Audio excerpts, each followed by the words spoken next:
ভাইয়া, তুমি আমাকে বিয়ে করবে? আমি তোমার সব কাজ করে দিব। তোমার প্যান্ট ধুয়ে দিব, তোমাকে খাবার বেড়ে দেব, তোমার মাথা টিপে দেব, আর তোমাকে অনেক ভালোবাসবো। সব কিছু করব। তুমি আমাকে বিয়ে করবে?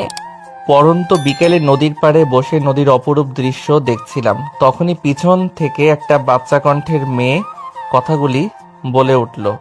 পিছনে তাকিয়ে দেখি আমার চাচাতো বোন পুতুল, বয়স 7, তৃতীয় শ্রেণীতে পড়ে। এই বয়সেই প্রচণ্ড ইচড়ে পাকা হয়েছে। সবসময় আমার পিছনে ঘুরঘুর করে এবং ভালোবাসার কথা বলে। এটা আমাদের পরিবারের সবাই জানে। পুতুলের এমন পাগলামি দেখে কেউ কিছু বলে না, কারণ সে আমার ছোট চাচা চাচির একমাত্র মেয়ে। অনেক সাধনার পর পুতুলকে পেয়েছে তারা, এবং পুতুলে আমার মা বাবারও অনেক আদরের। বলা যায় আমার থেকেও বেশি প্রিয় সে। আমিও পিচ্চিটাকে কম ভালোবাসি না। যখন যা আবদার করে তখন তাই করি। সবাই পিচ্চিটার এমন পাগলামিগুলো মজা ভেবে উড়িয়ে দেয়। সবাই ভাবে বড় হয়ে গেলে আর এমন পাগলামি করবে না। তবে ওর এমন পাগলামির পিছনে হয়তোবা দোষী আমি নিজেই, কারণ আমরা যৌথ পরিবার। আমার বাবা এবং ছোট চাচা 2 ভাই তারা, আর বেঁচে আছে শুধু দাদি। পুতুলের যখন জন্ম হয় তখন ওকে আমি শখের বশবর্তী হয়ে কোলে নিয়েছিলাম। তখন আমি ক্লাস 3তে পড়ি। ছোট বাচ্চাদের সবাই আদর করে, এটাই স্বাভাবিক। আমিও তার বিকল্প নই। আমি প্রথমে পুতুলের কপালে একটা চুমু খাই, সঙ্গে সঙ্গে পিচ্চিটা নড়ে চড়ে উঠল। হয়তোবা ভালোবাসার প্রথম পরশ পেয়েছিল, তাইও কেঁপে উঠেছিল। তারপর যখন ওর গালে চুমু খেতে যাব তখনই ওর মুখটা ঘুরিয়ে নেই এবং তার ঠোঁটে আমার ঠোঁট লেগে যায়। ঠিক সেই সময় থেকেই মেয়েটা আমার পিছনে লেগে আছে। হয়তো বাঁধনটা সেখানেই বেঁধে দিয়েছে উপর থেকে। জন্ম হওয়ার পর থেকে পিচ্চিটা খুব কাঁদছিল, কিন্তু যখনই আমার ঠোঁটের স্পর্শ পেল ঠিক তখনই কেন জানি না একদম কান্না বন্ধ এবং খিলখিল করে হাসতে লাগলো। সবাই এটা দেখে অবাক হয়েছিল বটে, কিন্তু আমিও সেদিন অনেকটা খুশি হয়েছিলাম। যেটা একজন মা করতে পারল না, আমি সেটা করে দেখিয়েছি। দাঁত ছিল না, তবুও তার হাসিটা অনবদ্য। পিচ্চিটা দেখতে ছোট থেকে একদম পুতুলের মতো, তাই আমি পিচ্চিটাকে পুতুল বউ বলে ডাকি। সবাই ওকে পুতুল বলে, আর আমি ডাকি পুতুল বউ বলে। আমি পুতুলের হাত একটু শক্ত করে ধরে কাছে টেনে বসালাম। দুধে আলতা গায়ের রং, তাই একটু ছোঁয়া পেতেই সাদা জায়গা লাল হয়ে গেছে। ওর কানটা একটু টেনে দিয়ে বললাম, এই ইচড়ে পাকা, তুই কি কখনো ঠিক হবি না? সব সময় এত পাকা পাকা কথা বলিস কেন? পড়ালেখা শেষ করে বিয়ের উপযুক্ত হয়ে বিয়ের কথা বলবি। পিচ্চিটা আমার কাছে আরো একটু চেপে বসলো। আমি পড়াশোনা শেষ, তুমি আমাকে বিয়ে করবে? মহা মুশকিলে পড়লাম তো। এ তো দেখি শুধু আমাকেই বিয়ে করতে চায়। আচ্ছা ঠিক আছে, আমি তোকে বিয়ে করব, তবে আগে তুই বড় হয়ে বিয়ের উপযুক্ত হবি, তারপর। পিচ্চিটা ইয়াহু বলে চিৎকার করে ঠাস করে আবার গালে একটা চুমু খেয়ে বাড়ির দিকে দৌড় লাগালো। কি সাংঘাতিক মেয়েরে বাবা! ইচ্ছে করছে এখনই ওকে ধরে 2 ঘা লাগিয়ে দেই। পরক্ষণেই ওর তিরিং বিরিং করে লাফিয়ে দৌড়ানো দেখে আমার মুখে হাসি ফুটে উঠল। পিচ্চিটাকে মারামারি নিয়ে ও যত মুশকিল। কাউকে ওর গায়ে হাত লাগাতে দেই না, এমনকি পুতুলের মা বাবাও পুতুলকে মারার সাহস পায় না আমার ভয়ে, কারণ পুতুলকে শুধু আমি একাই মারি, আর কাউকে মারতে দেই না। মনে হয় পুতুল আমার নিজস্ব সম্পত্তি, তাই আমি একাই ওর উপর অধিকার খাটাতে পারি, আর কেউ পারে না। আমার এমন কাণ্ড দেখে সবাই শুধু হাসে। পুতুলকে যখন তার মা মারতো তখন প্রচন্ড রেগে যেতাম। সেই থেকে আর চাচি পুতুলের গায়ে হাত তোলে না। সন্ধ্যার দিকে বাড়ি ফিরলাম, চাচিকে দেখলাম রান্নাঘরে, হয়তো চা নাস্তা বানাচ্ছে। আমি চাচির দিকে এগিয়ে গিয়ে প্রশ্ন করলাম, ছোট মা, পুতুল বউ কোথায়? ও মুগ্ধ বাবা, তুই এসেছিস? ঘরে গিয়ে দেখ, টিভিতে কার্টুন দেখছে। আমি কপট রেগে গেলাম। এটা কি তার টিভি দেখার সময়? তুমি ওকে পড়তে বসাওনি কেন? আমার কি সে সাধ্য আছে যে ওকে পড়াতে বসাবো? একমাত্র তুই তো পারিস। দাঁড়াও, ওর কান দুটো আমি মলে দিচ্ছি। এই বলে আমি ছোট চাচির ঘরে গেলাম। ঘরে গিয়ে তো আমি অবাক, কারণ পুতুল টিভি না দেখে বই নিয়ে পড়তে বসেছে। হয়তো আমার উপস্থিতি টের পেয়েছে। মেয়েটা আমাকে প্রচুর ভয় পায়। পুতুল আমাকে দেখে আহ্লাদি কণ্ঠে বলল, ভাই, আমার জন্য চকলেট নিয়ে এসেছো? পিচ্চিটার সব আবদারগুলোর মধ্যে অন্যতম একটা আবদার হলো তার চকলেট চাই। পড়া শেষ করে রাতের ডিনারের পর চকলেট পাবি। তুই পড়তে থাক, আমি হাত মুখ ধুয়ে আসছি। এই বলে আমি আমার রুমে এসে হাত মুখ ধুয়ে নিলাম। তারপর আবার ছোট চাচির ঘরে গেলাম বই নিয়ে। আমিও পড়ি এবং পিচ্চিটাকেও পড়াই। আমি এবার নবম শ্রেণীতে পড়ি। আমি গিয়ে পড়ার টেবিলে বসলাম। পিচ্চিটাও সুরসুর করে আমার কাছে আসলো। পুতুল বউ, তোকে কালকে একটা কবিতা মুখস্থ করতে বলেছিলাম না, মুখস্থ হয়েছে? পিচ্চিটা মাথা বাঁকিয়ে উত্তর দিল, হ্যাঁ ভাইয়া, মুখস্থ হয়েছে। তাহলে এখন সেটা না দেখে খাতায় লিখে দে আমাকে। ঠিক আছে ভাইয়া। পিচ্চিটাকে কবিতা লিখতে দিয়ে আমি অঙ্ক করতে লাগলাম, কিন্তু কিছুতেই অঙ্কটা সমাধান করতে পারছি না। খানিকক্ষণ পর মা আর ছোট মা নাস্তা নিয়ে আসলো। ছোট মাকে দেখার সঙ্গে সঙ্গে বললাম, দেখো না ছোট মা, আমি কিছুতেই অঙ্কটা মেলাতে পারছি না, একটু বুঝিয়ে দাও না। আমার ছোট চাচি মাস্টার্স কমপ্লিট করেছে আর আমার মা সামান্য একজন ইন্টার পাস, কিন্তু আমার ছোট চাচি কখনো আমার মাকে শিক্ষা নিয়ে খোটা দেয়নি, সব সময় বড় বোনের মতোই সম্মান করে। এতেই বোঝা যায় সে একজন সুশিক্ষিত। আমাদের সমাজে এমন হাজারো মানুষ আছে যারা নিজের থেকে স্বল্প শিক্ষিত মানুষদেরকে অপমান করে। মুখে মুখে অপমান না করলেও ব্যবহারে বুঝিয়ে দেয়। প্রাতিষ্ঠানিক শিক্ষা মানুষকে শিক্ষিত করে তোলে, কিন্তু অমানুষকে মানুষ করতে পারে না। তাই প্রাতিষ্ঠানিক শিক্ষার পাশাপাশি ভালো মানুষ হওয়াটাও জরুরি। শুধুমাত্র প্রাতিষ্ঠানিক শিক্ষা না থাকলে আপনি একটা মানুষকে মূর্খ বলতে পারেন না, বরং মূর্খ হচ্ছে তারাই যারা শিক্ষা এবং শিক্ষিতের মূল্য দিতে জানে না। চাচি আমার কাছে এসে টেবিলে নাস্তা রেখে মাথায় হাত বুলিয়ে বলল, বাবা, আগে নাস্তাটা করে নাও, দুজনে তারপর বুঝিয়ে দিচ্ছি। তারপর আমরা দুজন নাস্তা করলাম আর আমাদের দুই মা বসে গল্প করলো। আমাদের কাহিনীগুলো অনেক মজার। ছোট মা আমাকে পড়ায় আর আমি পিচ্চিকে পড়াই। নাস্তা শেষ করার পর ছোট মা আমাকে সুন্দর করে বুঝিয়ে দিয়ে রান্না করতে চলে গেল। আমরা পড়াশোনা করতে লাগলাম আর ওদিকে আমাদের দুই মা রান্না করতে লাগলো। পড়া শেষ করে পিচ্চিটাকে ড্রয়িং রুমে নিয়ে গেলাম। সেখানে বাবা এবং চাচ্চু খোশ গল্পে মেতে রয়েছে। চাচ্চু একজন ব্যাংকার আর আমার বাবা উচ্চ বিদ্যালয়ের প্রধান শিক্ষক। আমরা গিয়ে তাদের পাশে বসলাম। বাচ্চা পিচ্চিটাকে কোলে তুলে নিল। তোমাদের পড়া শেষ হলো মামুনি? পিচ্ছিটা একটা ভুবন ভোলানো হাসি দিয়ে উত্তর দিল, হ্যাঁ বড় বাবা, আমার পড়া শেষ হয়েছে। জানো বড় বাবা আজ কি হয়েছে? কই না তো মামুনি, তুমি বলো কি হয়েছে। আজকে ভাইয়াকে পড়া ধরেছিলাম, ভাইয়া পারেনি, কিন্তু আমি পেরেছি। পিচ্ছিটা কথাটা বলেই সে কি হাসি! ওর তালে তালে ওর চাচু এবং বাবাও হেসে দেয়। মেয়েটা সবসময় চালাকি করার চিন্তায় থাকে। চাচু তাকে জিজ্ঞেস করে, তা বাবা মুগ্ধ, তোমার পড়ালেখা কেমন চলছে? আমি মিষ্টি হাসি দিয়ে বলি, ভালো। বাবাকে বললাম, বাবা আমার খাতা শেষ হয়ে গেছে, কিছু টাকা দাও, কাল আমি খাতা এবং ডায়েরি কিনবো। বাবা বলল, আচ্ছা কাল সকালে তোমার মায়ের কাছে নিও। এভাবে তারা চারজন মিলে আড্ডা দিল খানিকক্ষণ। তারপর মায়ের ডাক পড়লো খাওয়ার জন্য। সবাই খাবার টেবিলে গিয়ে বসলো। খাবার খেতে খেতে পিচ্ছিটা হঠাৎ করে বলে, মা তুমি জানো ভাইয়া আমাকে আজ কি বলেছে? প্রতিবার কথা শুনে মুগ্ধ ভীষণ খেলো কিনা কি বলে প্যাচ লাগিয়ে দেয় কে জানে। মেয়েটা মাঝে মাঝে এমন কথা বলে ওর কথা শুনে হার্ট অ্যাটাক হওয়ার মতো অবস্থা হয় তার। এখন না জানি কি বলে সেই ভয়ে গলায় ভাত আটকে গেল ছেলেটার।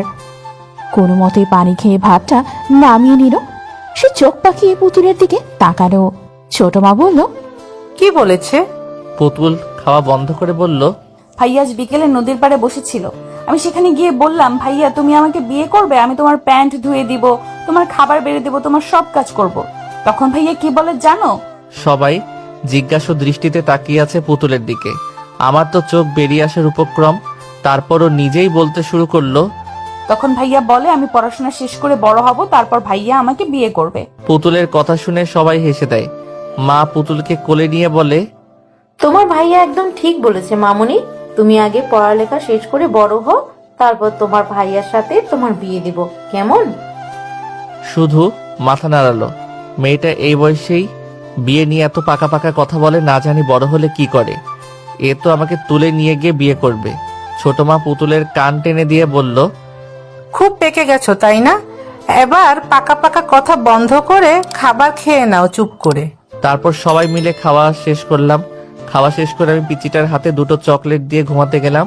পিচ্চিটাও ঘুমিয়ে পড়লো। পরের দিন সকালে ঘুম থেকে উঠে মায়ের কাছে টাকা নিয়ে খাতা এবং ডায়েরি কিনতে গেলাম। খাতা কিনতে প্রায় 1/2 কিলোমিটার যেতে হয়। সাইকেল নিয়ে তাড়াতাড়ি গেলাম, কিন্তু পিচ্চিটা যে এমন একটা কাণ্ড করবে ভাবতে পারিনি।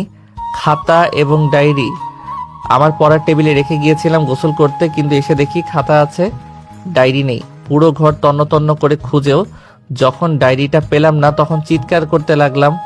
মা এসে বলল, কি হয়েছে, এইভাবে ষাঁড়ের মতো চিৎকার করছিস কেন? আমি মাকে দেখে চুপসে গেলাম। ভয়ার্ত কণ্ঠে বললাম, আমার ডায়েরিটা কোথায় রেখেছো? আমি কিভাবে জানবো তোর ডায়েরি কোথায়? ভালো করে খুঁজে দেখ। এই কথা বলে মা চলে গেল। তারপর আর কোথাও খুঁজে পেলাম না ডায়েরিটা। ব্যাগে বই খাতা গুছিয়ে নাস্তা করতে গেলাম। নাস্তা শেষ করে এসে ব্যাগটা ঘাড়ি নিয়ে রওনা দিলাম স্কুলের পথে। আজ সকালে পিচ্চিটাকে দেখলাম না, হয়তো ঘুমাচ্ছিল। ওকে স্কুলে নিয়ে যাওয়ার জন্য ডাক দিয়েছিলাম বেশ কয়েকবার, কিন্তু আমার ডাকে সাড়া দেয়নি, তাই ছেড়ে চলে এসেছি। প্রথম পিরিয়ড শেষ হওয়ার পর স্যার যখন হোমওয়ার্ক দিল, আমি হোমওয়ার্ক নোট করার জন্য খাতা বের করতে গিয়ে দেখি ডায়েরিটা আমার ব্যাগের ভিতর। আশ্চর্য হয়েছিলাম আমি তো আসার সময় ডায়েরিটা ব্যাগে রাখিনি, তাহলে কে রাখলো? যাক, ভালোই হয়েছে। এটা ভেবে ভালো লাগছে যে আমার সদ্য কেনা নতুন ডায়েরিটা হারাইনি। আমি ডায়েরি খোলার পর সপ্তম আসমানে চলে গেলাম। প্রথম পৃষ্ঠায় বড় করে তেরা বেঁকা করে লেখা ভালোবাসি। লেখাটি দেখার সঙ্গে সঙ্গে আমি বেকুব বনে চলে গেলাম। এটা কে লিখলো এভাবে, তাও আবার বাঁকা করে? তবে দেখে মনে হচ্ছে বেশ কাঁচা হাতের লেখা। আমি পরের পৃষ্ঠা উল্টালাম, একই অবস্থা। এভাবে প্রতিটি পৃষ্ঠায় শেষ করলাম, কিন্তু একটা পৃষ্ঠাও ভালো নেই। সব পৃষ্ঠাতে বড় বড় করে লেখা ভালোবাসি। আমি ভালোভাবে খেয়াল করে দেখলাম লেখাগুলো ঠিক পিচ্চিটার হাতের লেখার মতো। আমি ভালোভাবে বুঝতে পারলাম এটা পিচ্চিটার কাজ। একবার বাড়ি যাই, ওকে বুঝিয়ে দেব এমন দুষ্টুমি করার ফল কি হয়। কোনো রকমের টিফিন পিরিয়ড পর্যন্ত ক্লাস করে পালিয়ে গেলাম। বাড়ি গিয়ে ব্যাগটা টেবিলের উপর রেখে আগে গোসল করে নিলাম। তারপর আনমনে খুঁজতে লাগলাম পিচ্চিটাকে, কিন্তু কোথাও খুঁজে পাচ্ছি না। ছোট মাকে জিজ্ঞেস করলাম, ছোট মা বলে জানে না। মাকে জিজ্ঞেস করলাম, মাও বলে জানে না। তাহলে কি পিচ্চিটা উধাও হয়ে গেল? পুরো বাড়ি খুঁজলাম, কিন্তু কোথাও পেলাম না। তারপর ভালোভাবে লক্ষ্য করলাম রান্নাঘরে মায়ের শাড়ির আঁচলটা বেশ লম্বা হয়ে আছে, আর তার নিচে ফুলে রয়েছে, আর কিছু একটা নড়াচড়া করছে। আমার আর বুঝতে বাকি রইল না, আমার জননী পিচ্চিটাকে সেফটি দিচ্ছে। পিচ্চিটা আমার ভয় লুকিয়ে আছে, হয়তো নিজেই তার কুকর্মগুলো মায়ের কাছে স্বীকার করেছে। আর সে যতই দোষ করুক না কেন, আমার জননী তো কিছুই বলবে না। আমি আস্তে ধীরে মায়ের পাশে গিয়ে দাঁড়ালাম। পাশের টেবিল থেকে একটা গাজর নিয়ে খেতে খেতে মাকে বললাম, মা কি করছো তুমি? দেখার পরেও জিজ্ঞেস করিস কি করছি? মানে বলতে চাইছি যে কি রান্না করছো। আমার পুতুল সোনা গাজরের হালুয়া খেতে চেয়েছে, তাই হালুয়া রান্না করছি। এমন বজ্জাত মেয়েকে ঘটা করে হালুয়া খাওয়ানোর কি আছে? বাজার থেকে একটা লাঠি এনে লাঠির মায়ের খাওয়াও। কথাটি আমি বিড়বিড় করে বললাম, যেটা পরিষ্কার করে শুনতে পাইনি। মা কপাল কুঁচকে জিজ্ঞেস করে, কি বললি তুই? কিছু বলিনি তো, বললাম শুধু তোমার পুতুল সোনার জন্যই রান্না করো, আমি তো তোমার কেউ না, আমার জন্য রান্না করতে হবে না।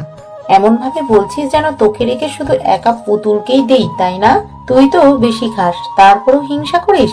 চাহ, এইভাবে আমার মান সম্মানকে প্লাস্টিক বানিয়ে দিলা? না, কথার প্রসঙ্গ চেঞ্জ করতে হবে, আর যত তাড়াতাড়ি হোক কৌশল করে পিচিটাকে বের করতে হবে। ওকে তো আর জোর করে মায়ের আঁচল থেকে বের করতে পারবো না। বুদ্ধি করতে লাগলাম কি করা যায়। পেয়েছি। মা জানো পুতুল বইয়ের জন্য কি নিয়ে এসেছি? কি এনেছিস? স্কুল থেকে আসার সময় ওর জন্য এক ব্যাগ চকলেট নিয়ে এসেছি, কিন্তু ওকে তো খুঁজেই পাচ্ছি না। যাই হোক, চকলেটগুলো ফেরত দিয়ে আসি। কেল্লাফতে ব্যাস, কাজ হয়ে গেছে। চকলেটের কথা শোনার সাথে সাথেই এক লাফ দিয়ে মায়ের শাড়ির আঁচল থেকে বেরিয়ে আসলো আর বলতে লাগলো, এই তো ভাইয়া, আমি এখানে, আমাকে চকলেট দাও। পুতুল বুঝতে না পারলেও তার ছোট মা যে বেশ ভালোই ভাবেই বুঝতে পেরেছে এটা পুতুলকে ধরার জন্য মুগ্ধর একটা টোপ ছিল। এদিকে হাসতে হাসতেই ছোট মার অবস্থা শেষ। ছোট মা হাসতে হাসতেই পুতুলকে বলল, অবশেষে ধরা পড়লে ফাঁদে, এবার ঠেলা সামলাও। পুতুলের হাত ধরে বললাম, চকলেট খাবি তাই না? হ্যাঁ খাবো, দাও দাও। চল আমার ঘরে, সেখানে তোকে অনেক যত্ন করে চকলেট খাওয়াবো। লাফাতে লাফাতে আমার ঘরে আসলো। তারপর দরজা লাগিয়ে দিয়ে শুরু হয়ে গেল ধূপধাপ শব্দ। মাইর হবে কিন্তু কোনো আওয়াজ হবে না। কিছুক্ষণ পর দরজা খুলে দিলাম। পিচিটা হাওয়া করে কাঁদতে কাঁদতে চলে গেল ঘরে। এখন ঘরে গিয়ে শুয়ে শুয়ে কান্না শুরু করে দিবে। মা আমাকে বকলো কিছুটা, একটা থাপ্পড় মেরেছে। তারপর আমি খাবার না খেয়ে ঘুমিয়ে পড়লাম। বিকেলে ঘুম থেকে উঠে শুনলাম পিচিটা নাকি কিছু খায়নি। বেশ খারাপ লাগলো আমারও। মনটা খারাপ হয়ে গেল। আমার কারণে কিছু খাইনি মেয়েটা, এখন নাকি ঘুমাচ্ছে। আমি ওর কাছে গিয়ে বসলাম, ডাকতে লাগলাম আদুরে কণ্ঠে। আমার ডাকে পিচিটার ঘুম ভেঙে গেল। হাতের উল্টো পিঠ দিয়ে চোখ দুটো ডলতে ডলতে আমার দিকে তাকায়। আমাকে দেখার সাথেই মুখ ফিরিয়ে নেয় অভিমানে। এইটুকু মেয়ে, অথচ অভিমানটা তার অনেক বড়। আমি পিচিটাকে আমার দিকে ঘুরিয়ে নিয়ে বললাম, কিরে আমার পুতুল বউ, আমার সাথে কথা বলবি না? আমার পুতুল বউটা পাহাড় সমান অভিমান মুখে জড়ো করে বলল, আমি তোমার সাথে কোনো কথা বলবো না। তুমি পচা, আমাকে শুধু মারো। কথাটি বলেই আমার পুতুল বউটা ভ্যাভ্যা করে কেঁদে ওঠে, কারণ ওর এমন কান্না দেখে আমার মনটা ডুকরে উঠলো। এর আগে এভাবে কখনো কাঁদিনি মেয়েটা, হয়তো আজ একটু বেশি শাস্তি দিয়ে ফেলেছি। পিচিটাকে বুকের সাথে জড়িয়ে ধরে বললাম, তোকে কথা দিলাম আর কখনো মারবো না, চল আমরা ঘুরতে যাই। সত্যি আমাকে আর কখনো মারবে না? আমাকে সাইকেলে নিয়ে ঘুরবে? হ্যাঁ সত্যি, তোকে আর মারবো না, আর হ্যাঁ তোকে সাইকেলে নিয়েই ঘুরবো।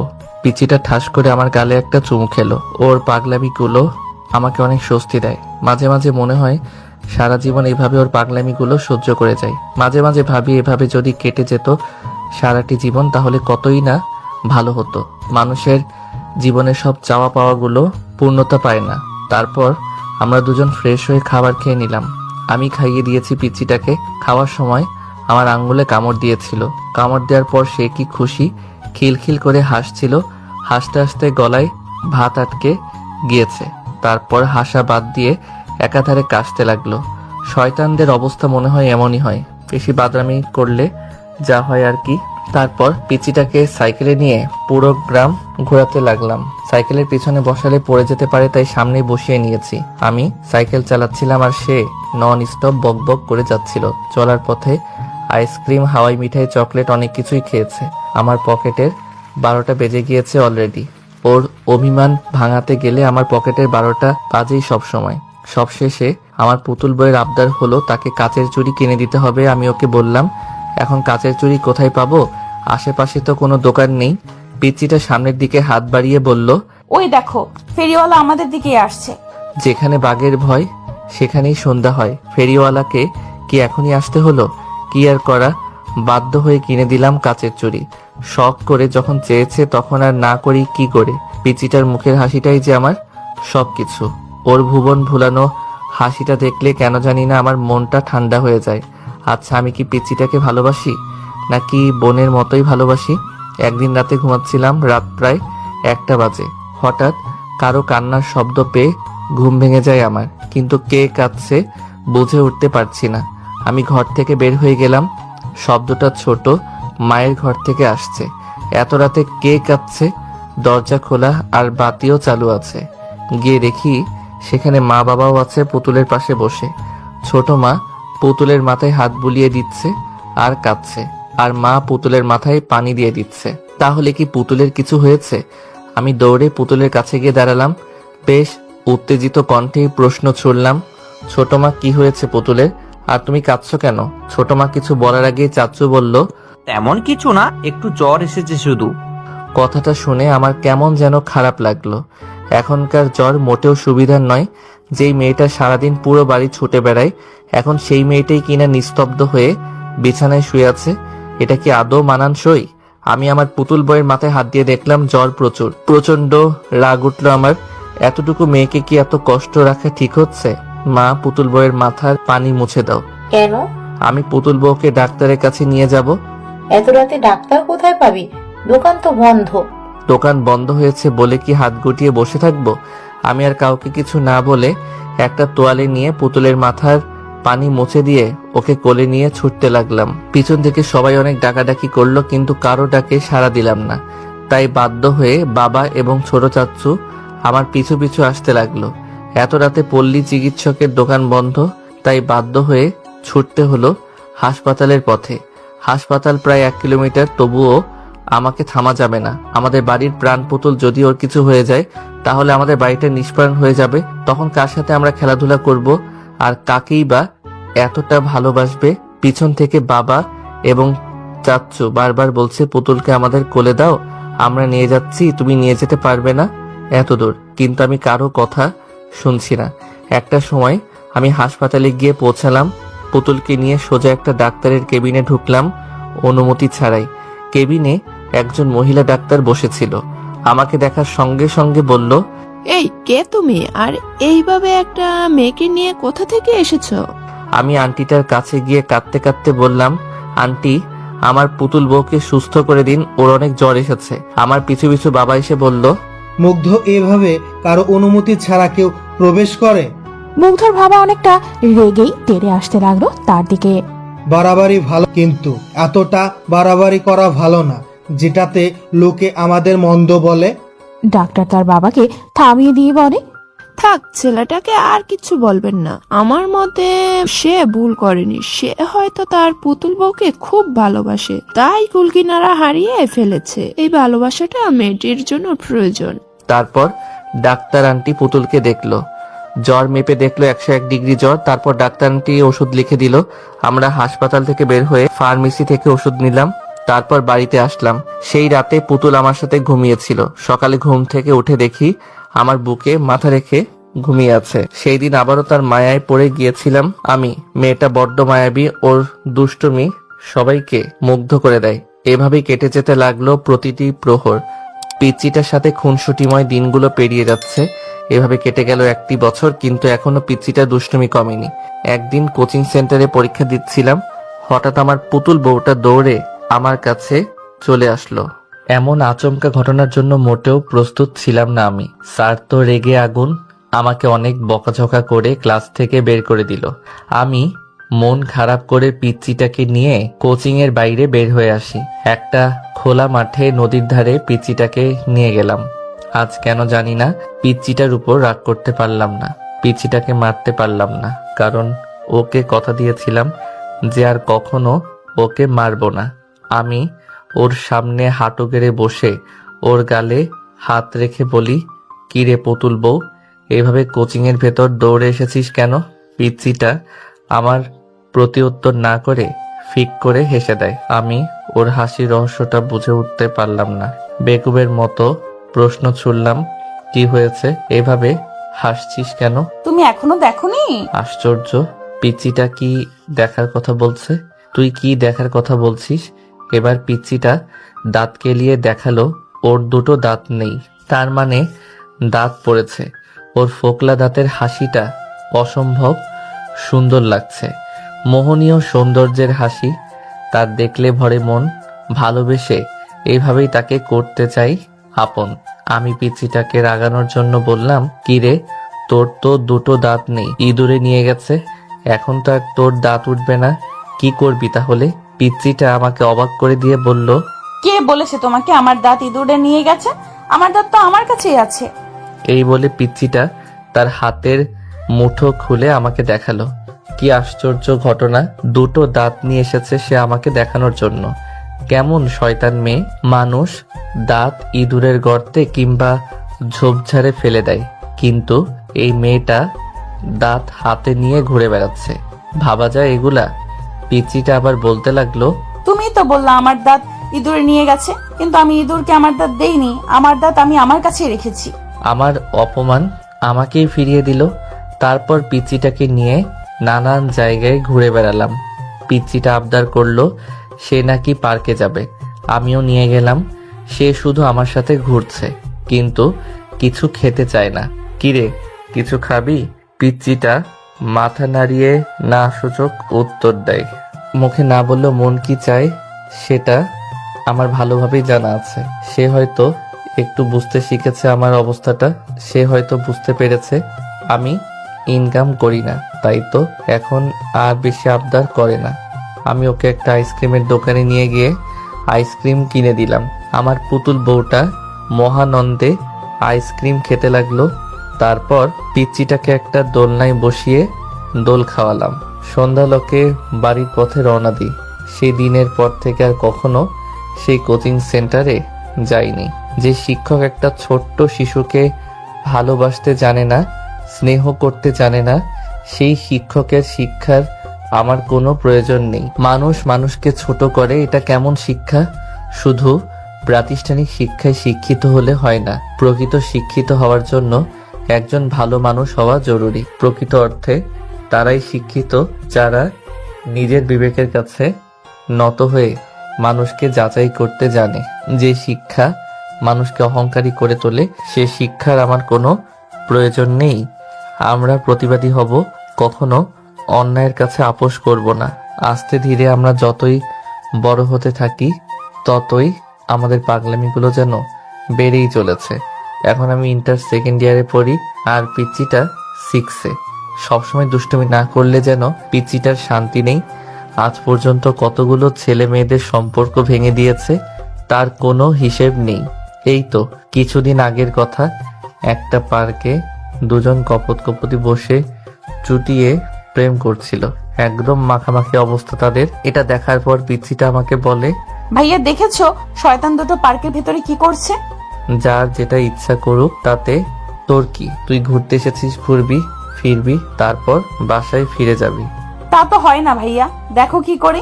এই বলে পিচিটা দৌড়ে সেই কপতির কাছে গেল। আমি পিছন থেকে এত ডাকলাম, কিন্তু আমার ডাকে সাড়া দিল না। না জানি কি কাণ্ড বাঁধিয়ে বসে পিচ্চিটা, আমার কোনো কথাই শোনে না, সবসময় শয়তানি করে, বড্ড বেশি দুষ্টু হয়েছে।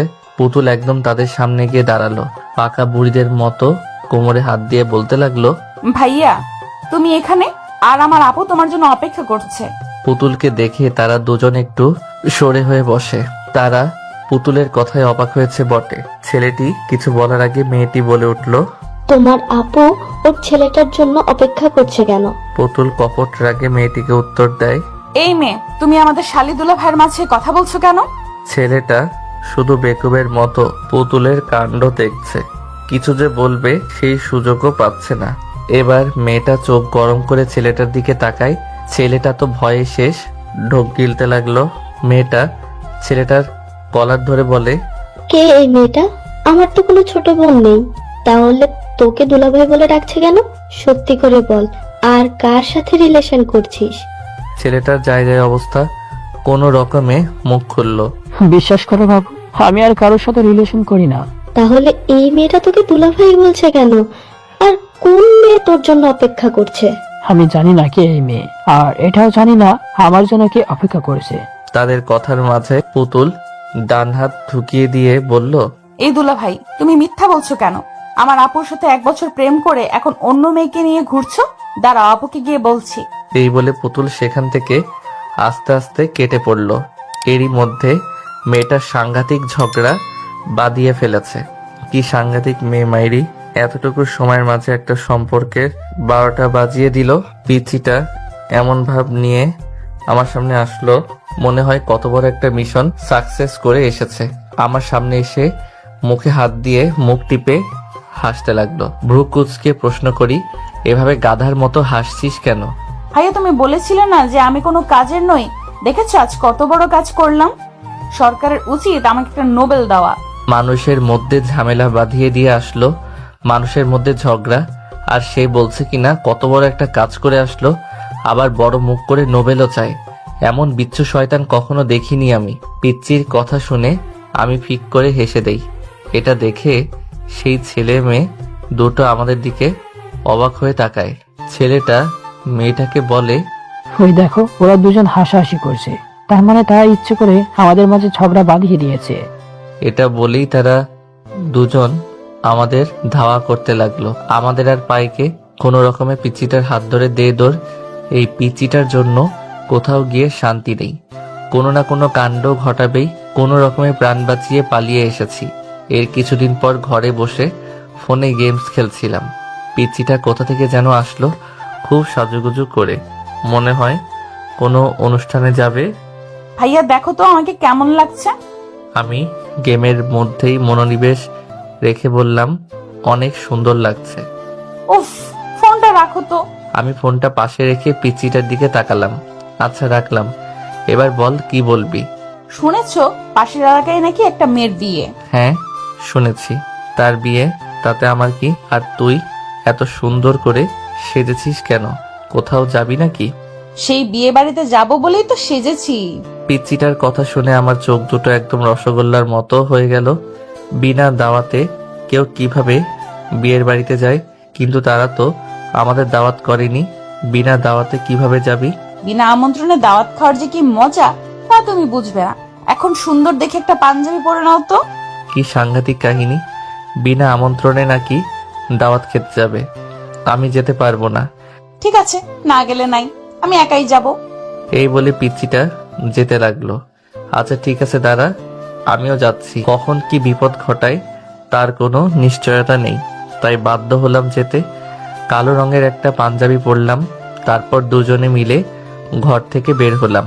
ঘর থেকে বের হতে না হতেই মা এবং ছোট মা সামনে পড়লো।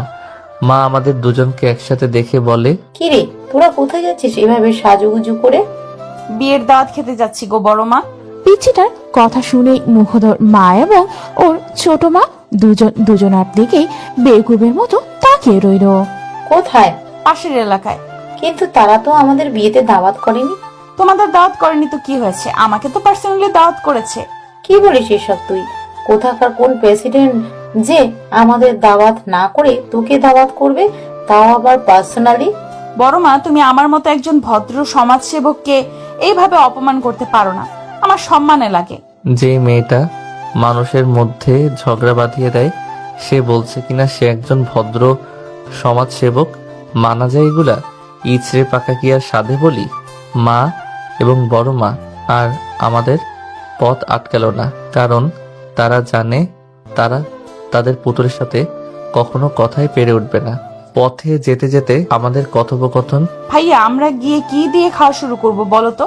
মুরগির রোস্ট নাকি খাসির কলিজার রোস্ট? তুই কি দিয়ে খাওয়ার চিন্তা করছিস আর আমি চিন্তা করছি মাইট খাওয়ার। কথাটা আমি মনে মনেই বললাম। আগে গিয়ে দেখ খেতে দেয় কিনা, তারপর ভাববি কি দিয়ে খাওয়া শুরু করবি। আর এসব কি আজগুবি খাবারের নাম বলছিস তুই? খাসির কলিজার আবার কখনো রোস্ট হয়? তাহলে ওটাকে কি বলে? ও ওটাই, হ্যাঁ। আমাদের খেতে দেবে কিনা সেটাই জানা নেই, আর সে কিনা কি দিয়ে খাওয়া শুরু করবে সেই চিন্তা করছে। আজ তো কপালে মাইর আছে বিনা দাওয়াতে বিয়ে বাড়ি যাওয়ার জন্য। ভাইয়া কি বলছো অমন বিড়বিড় করে? ভাবছি রে বুড়ি। কি ভাবছো? এটাই ভাবছি যে 40 দিন পর আমাদের 40 কে খাবে। এবার কথা না বলে চুপচাপ চল। পিচ্চিটা হয়তো আমার কথার মানে বুঝতে পারিনি, তাই চুপচাপ হাঁটা ধরলো। আজ আমার প্রথম অভিজ্ঞতা হবে বিনা আমন্ত্রণে দাওয়াত খাওয়ার। না জানি কপালে কি আছে, পিচ্চিটা নিজেও মরবে আর আমাকেও মারবে। ভাগ্য করে পেয়েছিলাম এমন একটা পুতুল বউ যে সবসময় আমাকে বিপদে ফেলার চিন্তা ভাবনা করে।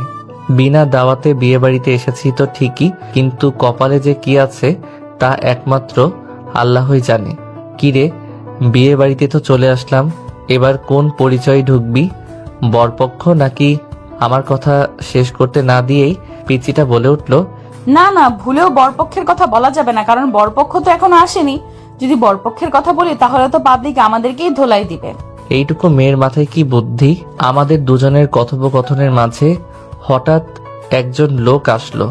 তোমাদেরকে তো আগে কখনো দেখিনি, কে তোমরা আর কোন পক্ষ থেকে এসেছো?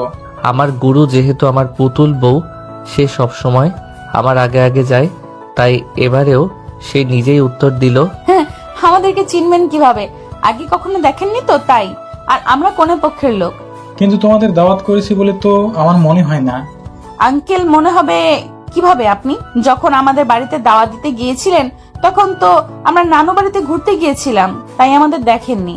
কিন্তু তোমাদের মা বাবা কই? মা বাবা আমাদের জন্য ভেতরে অপেক্ষা করছে। এই ভাইয়া চলো, দেরি করলে আবার মা বকবে। এই বলে টানতে টানতে পিচ্চিটা আমাকে ভিতরে নিয়ে যায়। তারপর একটা টেবিলে বসলাম। কিছুক্ষণ পর খাবার পরিবেশন করা হলো। দুজনে পেট ভরে খেলাম। তারপর স্থান ত্যাগ করি আমরা। গ্রামের পিচ ঢালা রাস্তায় হেঁটে চলেছি আমরা। রাস্তার দুই ধারে সবুজ ফসলে ভরা, যতদূর চোখ যায় শুধু ফসল আর ফসল। গ্রামের মেঠো পথগুলো মানুষের মন ভালো করে দেওয়ার জন্য যথেষ্ট। রাস্তার দুই ধারে দাঁড়িয়ে আছে লম্বা লম্বা ডাব গাছ। বসন্তের ছোঁয়া লেগেছে প্রকৃতিতে। কোকিল তার নিজ কণ্ঠে গান গেয়ে বেড়াচ্ছে মনের সুখে। সৃষ্টির এমন মনোরম দৃশ্য বড়ই মনোমুগ্ধকর।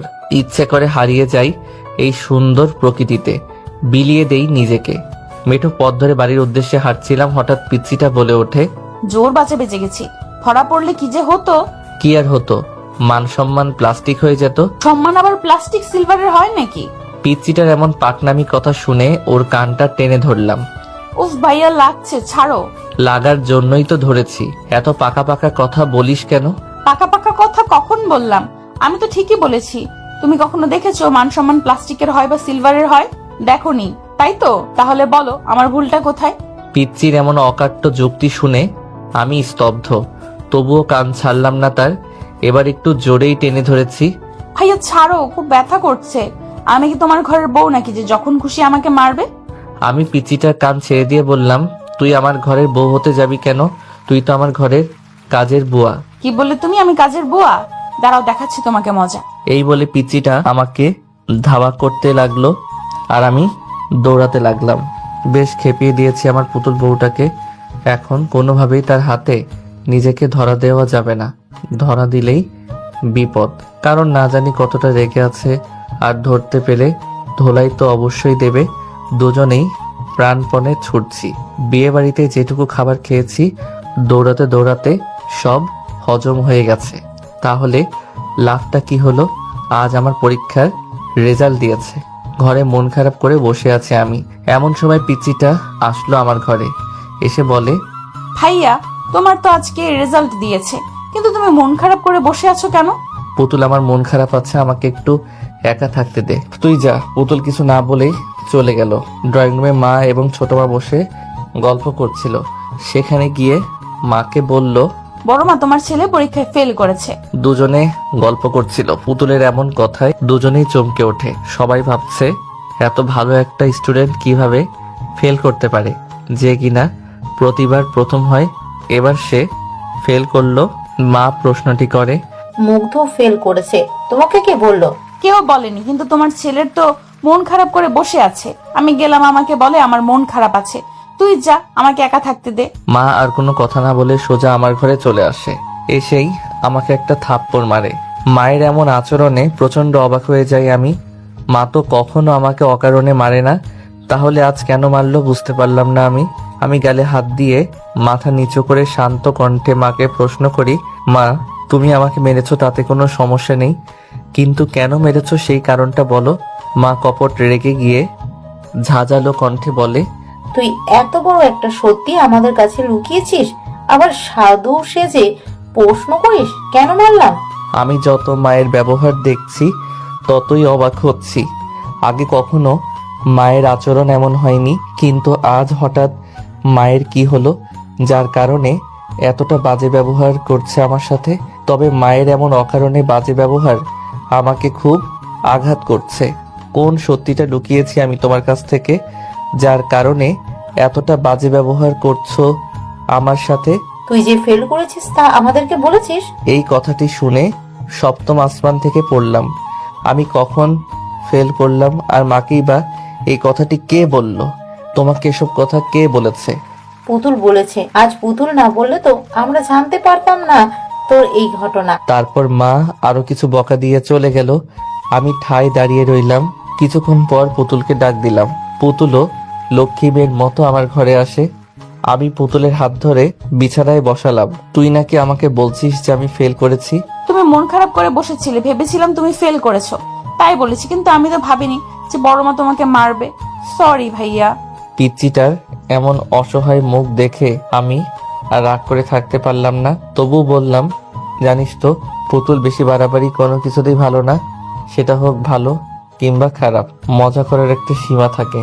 শোন, তোকে একটা গল্প বলি। একটা রাখাল বনে ছাগল চড়াতে যেত। সে গ্রামের লোকদের সাথে মজা করার জন্য বাঘ এসেছে বলে চিৎকার করতে লাগলো। রাখালের চিৎকার শুনে গ্রামের সবাই ছুটে আসলো তাকে সাহায্য করার জন্য, কিন্তু এসে দেখে সেখানে কোনো বাঘ নেই, উল্টো রাখাল হাসছে। এরপর আরো একবার রাখাল এভাবে মজা করলো। গ্রামের লোকেরা ছুটে আসলো রাখালকে বাঁচাতে, কিন্তু রাখাল আবারও হাসতে লাগলো। এমনইভাবে তৃতীয় দিন সত্যি সত্যি বাঘ চলে আসে এবং রাখাল প্রাণ বাঁচানোর জন্য চিৎকার করে সাহায্য চাইতে লাগলো। কিন্তু এবার গ্রামের লোকেরা মজা ভেবেই সাহায্য করতে এগিয়ে আসেনি, বাঘ রাখালকে খেয়ে নেয়। এই গল্পটি শুনে তুই কি বুঝলি? অকারণে মজা করা আর আমাদের ঠিক না। অকারণে মজা করলে নিজেকেই বিপদে পড়তে হয়। এই তো ভালো মেয়ে। ভাইয়া তোমার খুব লেগেছে তাই না? না রে পাগলি, লাগেনি। ওটা তো মায়ের ভালোবাসার পরশ ছিল, লাগবে কেন? এখন তুই যা। মা আমার যেই গালে থাপ্পড় মেরেছিল পুতুল ঠাস করে সেই গালে একটা চুমু খেয়ে চলে যায়। আমি বুঝি না এই মেয়েটির কাণ্ডগুলো কখন কি করে, বোঝা মুশকিল। এত বড় হয়েছে এখন, তবু দুষ্টুমি গেল না। বিশেষ করে ওর এমন পাগলামিগুলোর জন্যই ওর উপর বেশিক্ষণ রেগে থাকতে পারি না। বিকেল বেলা মন খারাপ করে ড্রয়িং রুমে বসেছিল মা। বাবা খুশি মনে বাজার থেকে মিষ্টি নিয়ে বাসায় বাড়িতে ঢুকলো। বাড়িতে ঢুকেই দেখে মা মন খারাপ করে বসে রয়েছে। বাবা মায়ের পাশে গিয়ে বসলো। বাবা মিষ্টির প্যাকেট খুলে একটা মিষ্টি মায়ের দিকে এগিয়ে ধরে তারপর বলে, কি রে হনুমা, তুমি মন খারাপ করে বসে আছো কেন? আজ তো তোমার খুশি হওয়ার কথা, তা না করে তুমি মন খারাপ করে বসে আছো। এই নাও মিষ্টি খাও। মা মুখ গোমরা করে উত্তর দেয়, আর মিষ্টি কিসের জন্য খুশি হব বলো? মায়ের কথা শুনে বাবা কিছুটা অবাক হয়। কিসের জন্য খুশি হবে মানে? তোমার ছেলে পরীক্ষায় ফেল করেছে, তার জন্য খুশি হব। বাবা মনে মনে ভাবছে, রেহনুমা কি মাতাল হয়ে গেছো নাকি যে এসব আবোল তাবোল বকছো?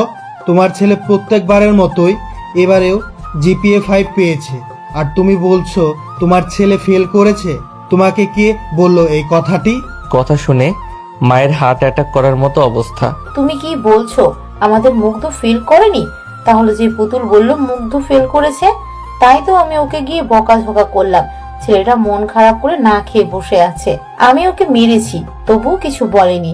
আর আমি যে ওকে মারলাম, ও বলবে না যে ও রেজাল্ট ভালো করেছে? তা না করে মুখ বুঝে সব সহ্য করে নিল। এটা তুমি অন্যায় করেছো। না জেনে কাউকে কিছু বলা ঠিক না। আর আমাদের পুতুল মামুনি তো সবসময় মজা করে, ওর কথা তোমার সিরিয়াসলি নেওয়া ঠিক হয়নি। সত্যি ছেলেটার প্রতি অবিচার করেছি, না জানি কতক্ষণই অভিমান করে আছে আমার উপর। আমাদের ছেলেকে আমি ভালোভাবেই চিনি।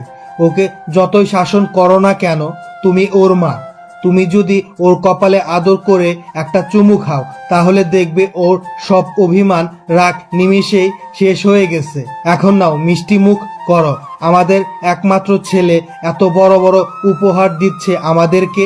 মা এবং বাবা একে অপরকে মিষ্টি খাইয়ে দেয়। তারপর মা একটা মিষ্টি নিয়ে আমার ঘরে আসে। এসে দেখে আমি মন খারাপ করে টেবিলে মাথা নুইয়ে বসে আছি। মা বেশ কয়েকবার ডাক দেয়, কিন্তু আমার কোনো সারা শব্দ নেই। মা চিন্তিত হয়ে একটু এগিয়ে আসে, আমার মাথা তুলে ধরে দেখে আমি কাঁদতে কাঁদতে ঘুমিয়ে গিয়েছি। চোখের পানি শুকিয়ে গেছে। মা আমার চোখের পানি মুছে দিয়ে কপালে একটা ভালোবাসার পরশ দেয়। মায়ের চুমু খাওয়ার সঙ্গে সঙ্গেই আমার ঘুম ভেঙে যায়। তাকিয়ে দেখি মায়ের চোখ দিয়ে পানি পড়ছে। আমি কখনোই মায়ের চোখের পানি সহ্য করতে পারি না, কিন্তু এখন আমার জননী আমার সামনেই কাঁদছে। এটা আমার জন্য পৃথিবীর সবচেয়ে বড় কষ্টদায়ক একটা বিষয়। আমি মায়ের চোখের পানি মুছে দিয়ে বললাম, মা তুমি কাঁদছো কেন? কি হয়েছে তোমার? আমি তোর প্রতি অনেক বড় অবিচার করে ফেলেছি বাবা। আমি পুতুলের কথাকে সত্যি মনে করে তোকে মেরেছি, কিন্তু আমি তো জানতাম না তুই অনেক ভালো রেজাল্ট করেছিস। তোর বাবাই আমাকে বলল। কাঁদতে কাঁদতে কথাটি বলল, মা তুমি একদম কাঁদবে না। তুই জানো না আমি তোমার চোখের পানি সহ্য করতে পারি না। তোমার চোখের পানির ফোঁটা এক একটা মুক্তার চেয়েও দামি। প্লিজ আর কেঁদো না। মা আর কিছু না বলে আমাকে জড়িয়ে ধরে কেঁদে দেয়। আমিও মাকে জড়িয়ে ধরি। এমন সময় আমাদের পুতুল মহারানী সেখানে হাজির। কেউ প্রচন্ড মন খারাপ করে এসেছে। এসে বলে, বড় মা, আমার ভুল হয়ে গেছে, আমি বুঝতে পারিনি যে। মা পুতুলকে আর কিছু বলতে না দিয়ে পুতুলকেও আমাদের সাথে জড়িয়ে নেয়। এভাবে কিছুক্ষণ অতিবাহিত হওয়ার পর মা আমাকে এবং পুতুলকে একটা মিষ্টি ভাগাভাগি করে দেয়। তারপর মা আমাকে বলে, তুই কেন বলিসনি যে তুই জিপিএ 5 পেয়েছিস আর মন খারাপ করে বসেছিলিস কেন? আমি জানি না কেন তোমাদেরকে বলিনি যে আমি ভালো রেজাল্ট করেছি, কিন্তু মন খারাপ করে বসেছিলাম একটা কারণে। আমাদের এলাকাতে কোনো ভার্সিটি নেই যে সেখানে নিজের পড়ালেখাটা চালিয়ে যাব। এখন তো আমাকে তোমাদেরকে ছেড়ে দূরে কোথাও গিয়ে পড়ালেখা করতে হবে, তাই মনটা খুব খারাপ। কখনো তোমাদেরকে ছেড়ে থাকিনি তো, তাই কষ্টটা একটু বেশি হচ্ছে। আর আমার পুতুল বউকে ছেড়ে কিভাবে থাকবো?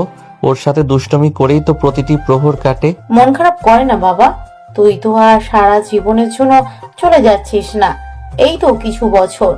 তারপরেই তো আবার চলে আসবি। মা আমার মাথায় হাত বুলিয়ে দিল। বাবা মুগ্ধ, যখন ছোট মা একা থাকে তখন আমি ছোট মাকে শুধু মা বলেই ডাকি, আর যখন ছোট মা এবং মা একসাথে থাকে তখন ছোট মাকে ছোট মা বলে ডাকি। আমি চোখ দুটো বন্ধ রেখেই বলি, হ্যাঁ মা বলো। আমার মেয়েটা তোকে খুব জ্বালায় তাই না বাবা? আজ আমার মেয়েটার কারণেই তুই তোর মায়ের হাতে মার খাইলি। আমি ছোট মায়ের কথা শুনে চট করে উঠে বসি, কপট রাগে বলি, এসব কি বলছো তুমি? যাকে নিয়ে জীবনের এতটা পথ পাড়ি দিলাম তুমি তাকেই দোষারোপ করছো। যার দুষ্টুমি না দেখলে আমার মন ভালো থাকে না, যার সাথে ঝগড়া না করলে আমার দিন কাটে না, তুমি তাকে দোষারোপ করছো। মা, আমি আমার পুতুল বউকে অনেক ভালোবাসি। ও যত বড়ই অন্যায় করুক না কেন, সব অন্যায় আমার কাছে খুবই তুচ্ছ এবং ছোট। আর মা আমাকে মেরেছে তাতে কি হয়েছে? একটাই তো মেরেছে, তাতে কি এমনটা হয়েছে? তোমরা আমার গুরুজন, তোমরা আমার মাথার ছাদ, তোমরা আমাকে শাসন না করবে তো কে করবে? মা, তুই জানো আমি কতদিন ধরে মায়ের হাতের মায়ের খাইনি? তোমার মনে আছে ছোটবেলায় একবার গাছ থেকে পড়ে গেছিলাম, ঠিক সেদিন মা আমাকে মেরেছিল। তখন আমার বয়স 7 বছর, আর আজ এতদিন পর মায়ের হাতের মার খেলাম। সেদিন মা মেরেছিল আমাকে, তবে সেটা তো রাগ করে মারেনি। আর কখনো যেন এমন কথা না শুনি। ছোট মা আমার থুত নিতে হাত বুলিয়ে বলে, তোর মতো এমন লক্ষ্মী একটা ছেলে যদি আমার হতো। ছোট মার কথা শুনে প্রচন্ড রাগ হয় আমার। কি বললে তুমি? আমার মতো লক্ষ্মী একটা ছেলে হতো? তাহলে আমি কার ছেলে? ও, তার মানে তুমি আমাকে নিজের ছেলে মনে করো না, তাই তো? ঠিক আছে, যাও আমার ঘর থেকে, তোমার সাথে আর কোনো কথা নেই। এই বলে আমি মুখ ঘুরিয়ে বসলাম। মানুষ ছোট বাচ্চাদের সাথে যেভাবে কথা বলে ছোট মাও সেভাবে বলতে লাগলো। বলে বাবালে, আমার সোনা বাবাটা রাগ করেছে? আচ্ছা, এই যে কান ধরলাম, আর কখনো এমন কথা বলবো না। এবার তো আমার দিকে ঘুরে তাকাও, আমার লক্ষ্মী সোনা বাবাটা। ছোট মায়ের এমন তোতলামি দেখে ফিক করে হেসে দিলাম। ছোট মা যে এভাবে কথা বলবে আমি কখনো ভাবতেও পারি নাই। আমি ছোট মার দিকে ঘুরে আবার তার কোলে মাথা রাখলাম। আর কখনো এমন কথা বলবে না, তাহলে অভিমান করে অনেক দূরে চলে যাব। ঠিক আছে, আর কখনো এমন কথা বলবো না। এমন সময় আমাদের পুতুল মহারানী সেখানে হাজির। বাহ, ছেলেকে পেয়ে এখন মেয়েকে ভুলে গিয়েছো তাই না? চুপি চুপি ছেলেকে আদর করা হচ্ছে। কেন রে, তোকে তো সবসময় আদর করি, তবুও মন ভরে না? তোর ভাইয়া তো 2 দিন পরে চলে যাবে, তবুও এত হিংসা করিস? আচ্ছা আয়, তোকেও আদর করে দিচ্ছি। পিচিটাও এসে ছোট মায়ের কোলে মাথা রাখলো। ভাইয়া কোথাও যাবে না বলে দিলাম। ভাইয়া চলে গেলে আমি খেলবো কার সাথে? ছোট মা কিছু বলতে যাবে, তার আগে আমি বললাম, আচ্ছা ঠিক আছে, আমি কোথাও যাব না। ছোট মাকে কিন্তু বলতে দিলাম না, কারণ আমার দূরে কোথাও যাওয়ার কথা শুনলে পিচিটা হয়তো অনেক পাগলামি করবে, তাই না বলাই শ্রেয়। ছোট মা বলল, আচ্ছা তোরা থাক, আমি আজ তোদের প্রিয় খাবার খিচুড়ি রান্না করব। খিচুড়ির কথা শুনে আমরা দুজনেই হা করে রইলাম। এটা দেখে ছোট মা হেসে দেয়। ছোট মার হাতের খিচুড়ি অনেক মজার হয়। আজ নিজের প্রিয় মুখগুলোকে ছেড়ে চলে যেতে হচ্ছে অচেনা অজানা এক জায়গায়, যেখানে থাকবে না আমার প্রিয় মানুষগুলো। পিচ্চিটাকে ছেড়ে যেতে অনেক কষ্ট হচ্ছে আমার।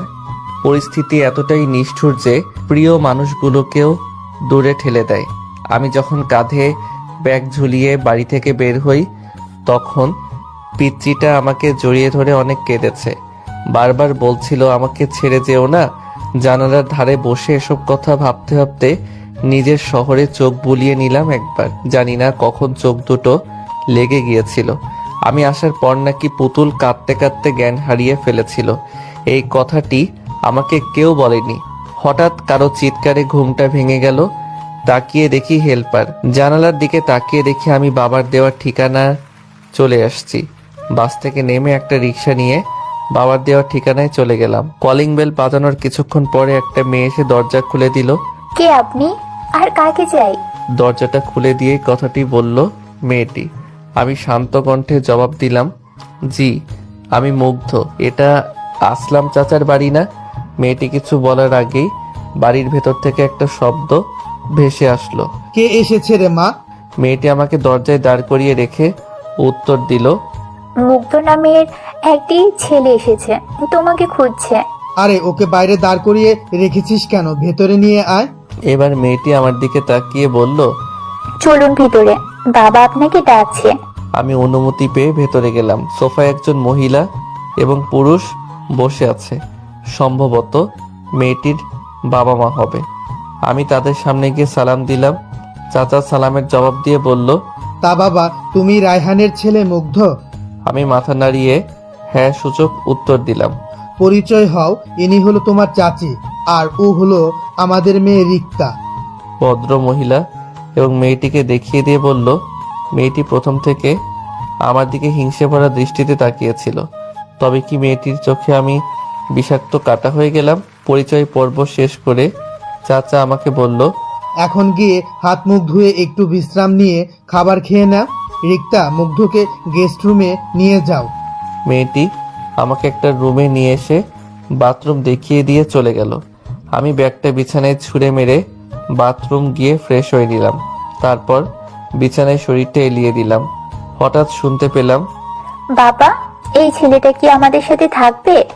মনে হলো রিক্তা নামের মেয়েটি কথাটি বলল। আমার একটু বেশি কৌতূহল জাগলো মনে তাদের কথোপকথন শুনবার।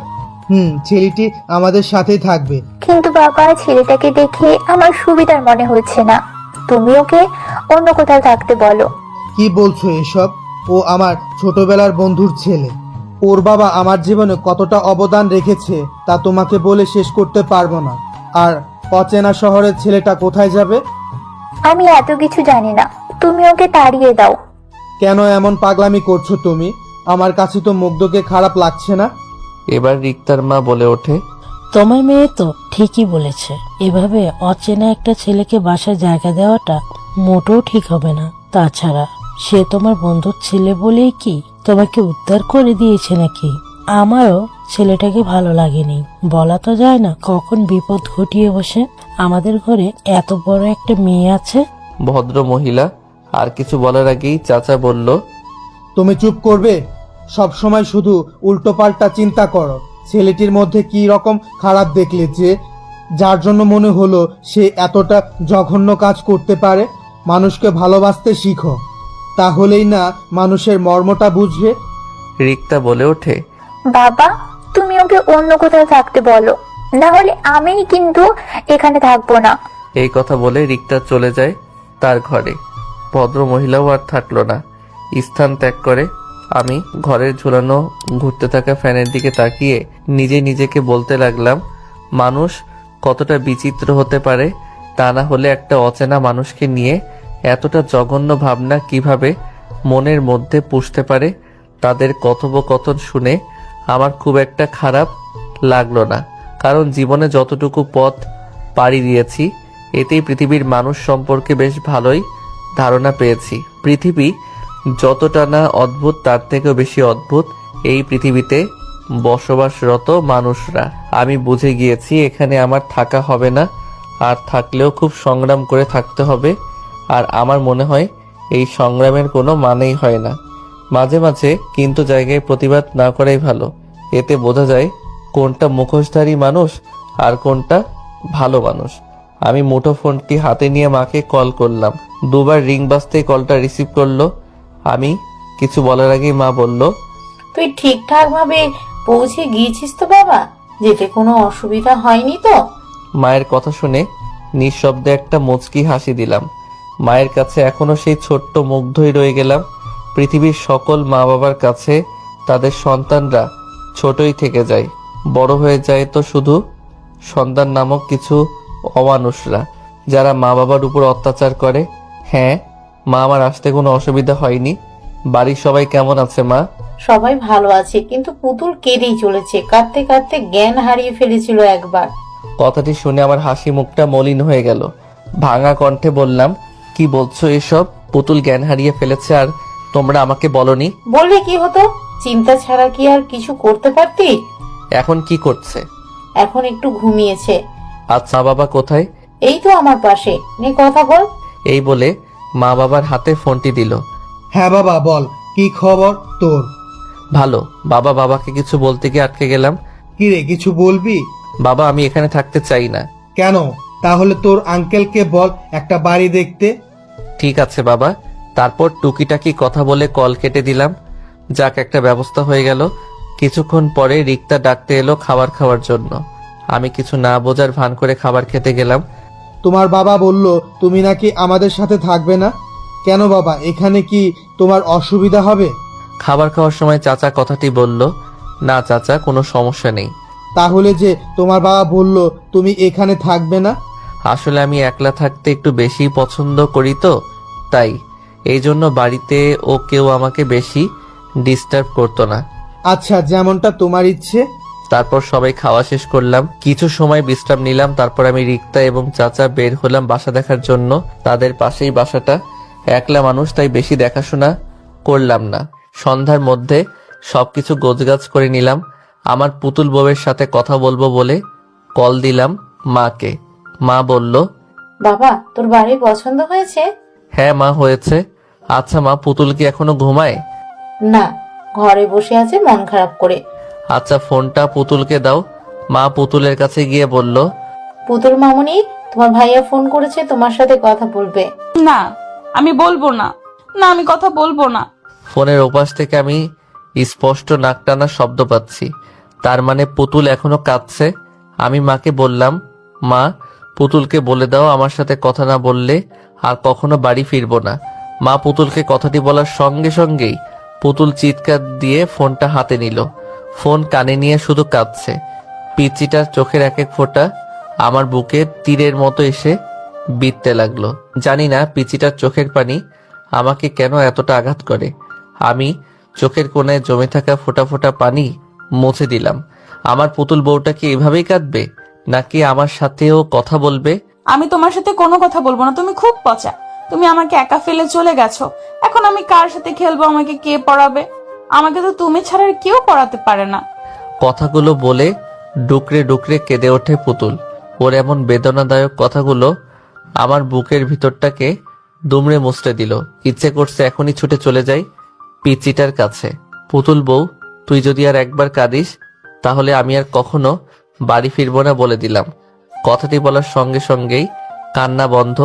যাক, ঔষধ কাজে দিয়েছে তাহলে। আমি আবার বললাম, তুই জাদু দেখবি? তুমি তো অনেক দূরে, তাহলে দেখবো কিভাবে? চাইলেই যাই। আমার পড়ার টেবিলের ড্রয়ারে গিয়ে দেখ, তোর জন্য চকলেট রাখা আছে। আর প্রতিদিন সকালে গিয়ে দেখতে পারবি তোর জন্য চকলেট রাখা থাকবে। কিন্তু তুমি তো অনেক দূরে, তাহলে কে আমার জন্য চকলেট রাখবে? এটাই তো জাদু। তুই যখন ঘুমিয়ে পড়বি তখন একটা পরি গিয়ে চকলেট রাখবে তোর জন্য। পিচিটা আর কোনো কথা না শুনে ফোন রেখে দৌড় দিল আমার ঘরে। চকলেটের জন্য একদম পাগলি। দীর্ঘ 5 বছর পর আজ বাড়িতে ফিরছি। নিজের অনুভূতিটা আজ অন্যরকম লাগছে। প্রিয় মানুষের মুখগুলো দেখব বলে। আজ আবার সেই আমার পিচিটাকে দেখতে পাবো। না জানি পিচিটা কতটা বড় হয়ে গেছে। আমাকে দেখলে কি চিনতে পারবে, নাকি আমি তাকে দেখলে চিনতে পারবো? জানি না কি উপহার অপেক্ষা করছে আমার জন্য। দীর্ঘ সময় জার্নির পর বাড়ির সামনে এসে নামলাম। সবকিছু কতটা পরিবর্তন হয়ে গেছে। পুরো পৃথিবীটা যদি পরিবর্তন হয়ে যায় তাহলে মানুষগুলো পরিবর্তন হতেই বা ক্ষতির কি? আমি বাড়ির সামনে গিয়ে দাঁড়ালাম। কিছুটা অবাক হয়ে যাই বটে, কারণ আমাদের বাড়ির সামনে এক ঝাঁক মেয়ে ফুটবল খেলছে। তাদের মধ্যে রয়েছে একটা বড় মেয়ে। মেয়েটাকে ঠিক মতো দেখা যাচ্ছে না।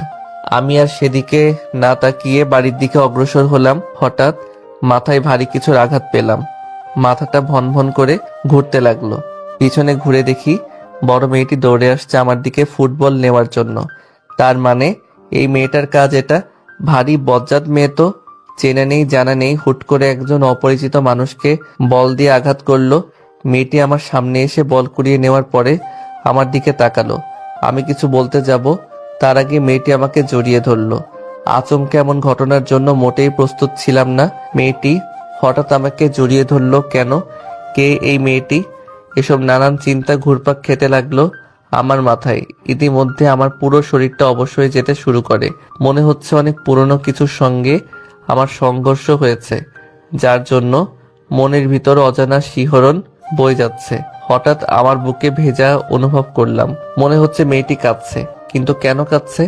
সবকিছু আমার অজানা। আমার এগুলোকে জানবার খুব ইচ্ছে জাগছে মনে। এতক্ষণে হুঁশ এলো আমার। আমি মেয়েটির মাথা আমার বুক থেকে তুলে দেখলাম মেয়েটির চোখ জোড়া আবছা লাল হয়ে গেছে। আমি কণ্ঠে জোর এনে বললাম, এ কি, আপনি কাঁদছেন কেন? কি হয়েছে আপনার? মেয়েটি আমার কথা শুনে মনে অনেকটা অবাক হলো মনে হচ্ছে। আমিও ভাবতে লাগলাম এতটা অবাক হওয়ার কারণ। মেয়েটি কপট রেগে কোমরে 2 হাত রেখে বলল, তুমি আমাকে চিনতে পারোনি? আমাকে তুমি করে সম্বোধন করায় অনেকটা অবাক হলাম আমি। আমাকে কিছু বলার সুযোগ না দিয়ে আবার সে বলল, আজ তোমাকে দেখাবো মজা। এই বলে ফুটবল রেখে আমাদের বাড়ির ভিতরে চলে গেল। আমি আরো বেশি অবাক হলাম মেয়েটির এমন হুটহাট কাজকর্ম দেখে। মেয়েটি আমাকে জড়িয়ে ধরলই বা কেন, কাঁদলই বা কেন, আর আমাদের বাড়ির ভিতরেই বা গেল কেন? সবকিছু আমার মাথা ঘুরিয়ে দিচ্ছে। হয়তো আমাদের পরিচিত কেউ হবে তাই এমন আচরণ করছে, কিন্তু আমার পুতুল বউটাকে দেখতে না পেয়ে মনটা নিমিষেই খারাপ হয়ে গেল, যার জন্য মনটা সবসময় ছটফট করে। এখনো তার দেখাই মিলল না। এসব চিন্তা বাদ দিয়ে বাড়িতে সামনে এসে কলিং বেল বাজালাম। কয়েক মুহূর্ত পর ছোট মা এসে দরজা খুলে দিল। আমাকে দেখার সঙ্গে সঙ্গেই ছোট মার চোখের পানি গড়িয়ে এলো। কলিজা বলে চিৎকার দিয়ে আমাকে জড়িয়ে ধরে কাঁদতে লাগলো। হয়তো এটা খুশির কান্না। এই কান্না থামাতে নেই। কলিজার শব্দটি শুনে ঘরে থাকা আমার জননীও এক প্রকার দৌড়ে চলে এলো। ছোট মা আমার কপালে গালে চুমো দিয়ে ভরিয়ে দিল। এবার মা আমাকে দেখে যেন অজর ধারায় চোখের পানি ফেলতে লাগলো। আমি বুঝি না মায়েরা কেন এমন হয়। সন্তানকে বহুদিন পর দেখলেই কেন কাঁদে, আর দূরে কোথাও গেলেই কেন কাঁদে। আমাকে দেখে মা একদম বরফ হয়ে গেছে। আমি একটু এগিয়ে গিয়ে মাকে পরম মমতায় জড়িয়ে ধরলাম। মা এবার হাউমাউ করে কাঁদতে লাগলো। আমি বুঝতে পারছি মায়ের কান্না থামাবো কিনা। আমি মায়ের চোখের পানি মুছিয়ে দিয়ে ভাঙা কণ্ঠে জোর এনে বললাম, মা, আমি কি তোমাদের চোখের পানি দেখার জন্য এত দূর ছুটে এলাম নাকি? তোমাদের মুখে পূর্ণিমার হাসি দেখার জন্য এসেছি। মা বুঝতে পারলো আমার কথায় অভিমানের মিশ্রণ রয়েছে, আর আমার অভিমান খুব সহজে ভাঙবার নয়, সেটা মা খুব ভালো করেই জানে। তাই চোখের পানি মুছে আমার কপালে একটা ভালোবাসার পরশ দিয়ে বলল, তুই আসবি এইটা আমাদের বলিসনি কেন? একেবারে যেহেতু চলে এসেছি তাই ভাবলাম সারপ্রাইজ দেব। তুই এমন এমন সারপ্রাইজ দিস, মানুষের হার্ট অ্যাটাক হওয়ার মতো সারপ্রাইজ। বেশ ভারী কণ্ঠে কথাটি বলল আমার জননী। উফ মা, এসব ফালতু কথা আমার জন্য একদম পছন্দ না। আচ্ছা ঠিক আছে, আর বলবো না। নিজের মাকে পেয়ে আমাকে ভুলে গিয়েছিস। আমি কে যে আমাকে মনে হবে? পিছন থেকে অতি জোরালো অভিমানী কণ্ঠে ছোট মা কথাটি বলল। আমি এবার মাকে ছেড়ে ছোট মাকে গিয়ে জড়িয়ে ধরি। ছোট মার কপালে শব্দ করে ছোট্ট একটা চুমু খাই। আমি জানি ছোট মা আমার উপর বেশিক্ষণ রাগ বা অভিমান করে থাকবে না। ছোট মার কাঁধে আমার 2 হাত পেঁচিয়ে বললাম, তোমরা 2 মা মিলে আমার দুটো পৃথিবী। তোমাদের কাউকে আমি আলাদা চোখে দেখি না। মাকে যতটা ভালোবাসি তোমাকেও ঠিক ততটাই ভালোবাসি। তোমাদের 2 মায়ের মাঝে আমি কোনো বৈষম্য রাখি না। ছোট মা আমার মাথায় হাত বুলিয়ে দিয়ে বলে, আমরা ভাগ্য করে তোর মতো সন্তান পেয়েছি। আমি দুজনকে হাসানোর জন্য বললাম, আমি ভাবতেই পারিনি তোমরা এত তাড়াতাড়ি বুড়ি হয়ে যাবে। 5 বছরে বুড়ি হয়ে গেলাম আমরা? তা নয়তো কি, মাথার প্রায় চুল তো পেকে গেছে। তাহলে তো বুড়ি হয়ে গেছো তোমরা, তাই না? আমার কথা শুনে আমার 2 জননী ফিক করে হেসে দেয়। দুটো চাঁদের হাসি একসাথে হলে কতটা সুন্দর হতে পারে তার বর্ণনা দেওয়ার ক্ষমতা আমি অধমের নেই। মায়েদের সাথে খুনসুটি করলেও আমার দু চোখ যেন খুঁজে হয় না অন্য কাউকে। আমি এসেছি পর্যন্ত এখনো আমার পুতুল বউয়ের কোনো দেখা নেই। তোর পুতুল বউ ঘরে আছে। পিছন থেকে মায়ের কথাটি শুনে হক চকিয়ে উঠলাম আমি। বেশি ভনিতা না করে বললাম, আমি এসেছি। এটা কি পুতুল বুঝতে পারিনি নাকি বুঝে ও আসছে না তা জানি না, তবে তুই আসায় কয়েক মুহূর্ত আগে মন খারাপ করে হন হন করে ঘরে গেল। মনে হয় কারোর সাথে ঝগড়া করে এসেছে। আমি লাগেজ আর কাঁধের ব্যাগটা মায়ের হাতে দিয়ে গুটি গুটি পায়ে এগিয়ে যেতে লাগলাম পিচিটার ঘরের দিকে। আমার উল্টো দিক হয়ে ঘাপটি মেরে বসে আছে। এটা কি তার অভিযান? আমি কণ্ঠ কাঁপিয়ে ডাক দিলাম, পুতুল বউ। ডাকটি দেওয়ার সময় আমার যেন অন্তরাত্মা কেঁপে উঠল। আজ কত বছর পরে আমার সেই রেখে যাওয়া ছোট্ট পুতুলকে দেখবো আমি। ভাবতেই আমার মনের ভিতর সাগরের ঢেউয়ের মতো উতাল পাতাল শুরু হয়ে গেল। আমার মুখ থেকে পুতুল বউ ডাকটি শুনে পুতুল আমার দিকে ঘুরে তাকায়। সেই মেয়েটি যে আমাকে বাড়ির সামনে জড়িয়ে ধরেছিল। এবার আর অবাক হলাম না, কারণ আবছা আবছা বুঝতে পেরেছিলাম এই মেয়েটি আমার পুতুল বউ হবে। পুতুল এবারও বিলম্ব না করে দৌড়ে এসে আমায় জড়িয়ে ধরে। এবার আমিও পরম মমতায় জড়িয়ে নিলাম আমার পুতুল বউটাকে। দীর্ঘ কয়েকটি বছর পর প্রিয় মানুষটাকে বুকে জড়িয়ে নেওয়ার অনুভূতিটা যে কতটা প্রখর তা বলে বোঝানো খুব কঠিন। রেখে গেলাম সেই ছোট্ট পুতুলকে, আর এসে যে পুতুল বউকে এতটা বড় হতে দেখব তা ভাবনায় আনা মুশকিল। আজ আমার পুতুল বউটা কতটা বড় হয়ে গেছে। হঠাৎ পুতুল নিজেকে আমার থেকে ছাড়িয়ে নিয়ে দুহাত দূরে গিয়ে দাঁড়িয়ে কোমরে হাত রাখলো। তুমি আমাকে চিনতে পারোনি? এত তাড়াতাড়ি ভুলে গিয়েছো আমাকে? কথাটি বেশ অভিমান নিয়েই বলল আমার পিচ্চিটা। জানি এখন ইমোশনাল হওয়া যাবে না, তাই পুতুল বউটাকে রাগানোর জন্য বললাম, আগে তো অনেক সুন্দরী ছিলি, এখন যে এতটা পেতনির মতো দেখতে হবি তা তো আর জানতাম না, তাই চিনতেও পারিনি। বোমাটা মনে হয় সঠিক জায়গায় পড়েছে, এই বুঝি বোমাটা ফাটলো বলে। আমি পেতনির মতো দেখতে, তাই না? গোটা গ্রামের সবচেয়ে সুন্দরী মেয়ে আমি, আর আমাকেই বলছো পেতনি? আজ তোমার একদিন কি আমার যে কয়দিন লাগে। এই বলে পাশে টেবিলে থাকা স্টিলের স্কেল নিয়ে আমাকে ধাওয়া করতে লাগলো মারার জন্য। পুরো বাড়ি ছুটে চলেছি আমরা। সত্যি এতদিন পরে পুতুলের রাগ ভাঙাতে পেরে অনেকটাই ভালো লাগা কাজ করছে আমার মনে। আমাদের এমন ছেলে মানুষই দেখে ছোট মাকে বলে, এতদিন বাড়িটা যেন প্রাণহীন ছিল, আজ আমাদের খোকা আসার সাথে সাথেই বাড়িটা প্রাণ ফিরে পেল। ছোট মার কথা শুনে মা একটা তৃপ্তির হাসি দিয়ে বলল, ঠিক বলেছিস ছোট, একমাত্র ছেলে মেয়ে দুটোই আমাদের বাড়ির প্রাণ, ওদের ছাড়া বাড়িটা একেবারে নিষ্প্রাণ। ছেলেটা হুট করে এসে আমাদের চমকে দিল, আর দুজন একসাথে হয়েই কেমন খুনসুটি ও দুষ্টুমিতে মেতে উঠলো। পিচ্চিটার দৌড়ানি খেয়ে আমি হাঁপিয়ে গেলাম, কিন্তু পিচ্চির হাঁপিয়ে যাওয়ার কোনো নামগন্ধ নেই মাত্র। একটা সময় না পেরে আমি সোফায় ধপ করে বসে পড়লাম। এই সুযোগে পুতুলও কয়েকটা বসিয়ে দিল আমার শরীরে। পুতুলের মান অভিমান ভাঙিয়ে নিজের ঘরে গেলাম ফ্রেশ হওয়ার জন্য। ঘরে গিয়েও অবাক হতে হলো আমাকে, কেননা যেমন পরিষ্কার ঘর রেখে গিয়েছিলাম ঠিক তেমনই আছে। কেউ হয়তো প্রতিনিয়ত ঘরে এসেছে এবং আমার এই ছোট্ট ঘরটিকে পরিষ্কার পরিচ্ছন্ন রেখেছে। এসব ভাবছিলাম, তখনই পিছন থেকে কেউ বলে ওঠে, আমি সব সময় তোমার ঘর পরিষ্কার রেখেছি, এই নাও তোয়ালে। তোয়ালেটা আমার হাতে ধরিয়ে দিয়ে আমাকে কিছু বলার সুযোগ না দিয়ে চলে গেল পুতুল। আমি ওর যাওয়ার পানে তাকিয়ে ভাবতে লাগলাম, আমার সেই ছোট্ট পুতুল আর সেই ছোট্টটি নেই, অনেক বড় হয়ে গিয়েছে সে। একটা সময় ছিল আমাদেরকেই তার কাজ করে দিতে হতো, আর এখন সে আমাদের কাজ করে দেয়। পৃথিবীটা যদি থমকে যেত তাহলে আমরা বুঝতেই পারতাম না জীবনের মজা। এসব ভাবনা বাদ দিয়ে বাথরুমে গিয়ে গোসল করে নিলাম, তারপর খেয়ে নিলাম। কিছুক্ষণ পর বাবা এবং ছোট চাচ্চু একসাথে বাড়িতে আসে, তাদের সাথে কুশল বিনিময় করলাম, তারপর আড্ডায় মেতে উঠলাম সবাই। হঠাৎ পুতুলের কথা মনে পড়ায় মাকে জিজ্ঞেস করলাম, মা পুতুলকে দেখছি না, পুতুল কোথায়? মা রান্নাঘরের দিকে ইশারা করে বলল, পুতুল রান্নাঘরে রান্না করে। আমি মায়ের কথা শুনে এবার আরো বেশি অবাক হয়ে গেলাম। কি আশ্চর্য, বাড়িতে আসার পর সবাই শুধু আমাকে অবাকই করে দিচ্ছে। পুতুল রাঁধতে পারে? কেন পারবে না? রান্না বান্না মেয়েদের জীবনের অনেক বড় এমন ভূমিকা পালন করে। পুতুল তোকে রেঁধে খাওয়াবে বলে অনেক কষ্টে রান্না করা শিখেছে, বিশ্বাস না হলে গিয়ে দেখ। যাক মা, আমার পথটা সোজা করে দিল পুতুলের কাছে যাওয়ার কথা বলে। না হলে হুট করে কিসের বাহানা দেখিয়ে পুতুলের কাছে যেতাম। তাই আর বিলম্ব না করে রান্নাঘরের দিকে অগ্রসর হলাম। গিয়ে আমি এক অপরূপাকে দেখতে পেলাম। ওড়না কাঁধে ঝুলিয়ে কোমরে বেঁধেছে পুতুল। পুতুলের মুখে একটু আটা লেগে আছে, দারুণ লাগছে দেখতে। পুতুল অতীতের তুলনায় বর্তমানে আরো বেশি সুন্দর হয়েছে। লম্বা কালো চুল, হরিণীর মতো টানা টানা চোখ, নাকটা হালকা উঁচু, চোখ দুটো বড় বড়, চুলগুলো হাঁটুর নিচে। পুতুলের চুল ছোটবেলা থেকেই বড়। আমার সামনে এ যেন এক মায়াবতী নারী দাঁড়িয়ে আছে। আমি পুতুলের ওই অপরূপ সৌন্দর্যের ভিতরে নিজেকে হারিয়ে ফেললাম। দরজায় হেলান দিয়ে মন ভরে পুতুলকে দেখতে ব্যস্ত হয়ে পড়লাম আমি। এদিকে কারো উপস্থিতি টের পেয়ে পুতুল দরজার দিকে তাকায়। আমাকে এভাবে দেখে কিছুটা নড়ে চড়ে উঠল। হয়তো আমাকে এভাবে আশা করেনি সে। এদিকে পুতুলকে দেখতেই বিভোর আমি। পুরো দুনিয়া যেন এই মুহূর্তে থমকে গিয়েছে। পুতুলের মনে শয়তানি বুদ্ধি জেঁকে বসে। গরম খুঁতি নিয়ে টিপি টিপি পায়ে আমার সামনে এসে দাঁড়ায়, তবু কোনো হেলদল নেই আমার। পুতুল গরম খুন্তিটা আমার হাতে ছোঁয়ালো, সঙ্গে সঙ্গে চিৎকার বেরোলো, কিন্তু চিৎকারটা বাইরে যেতে দিল না পুতুল।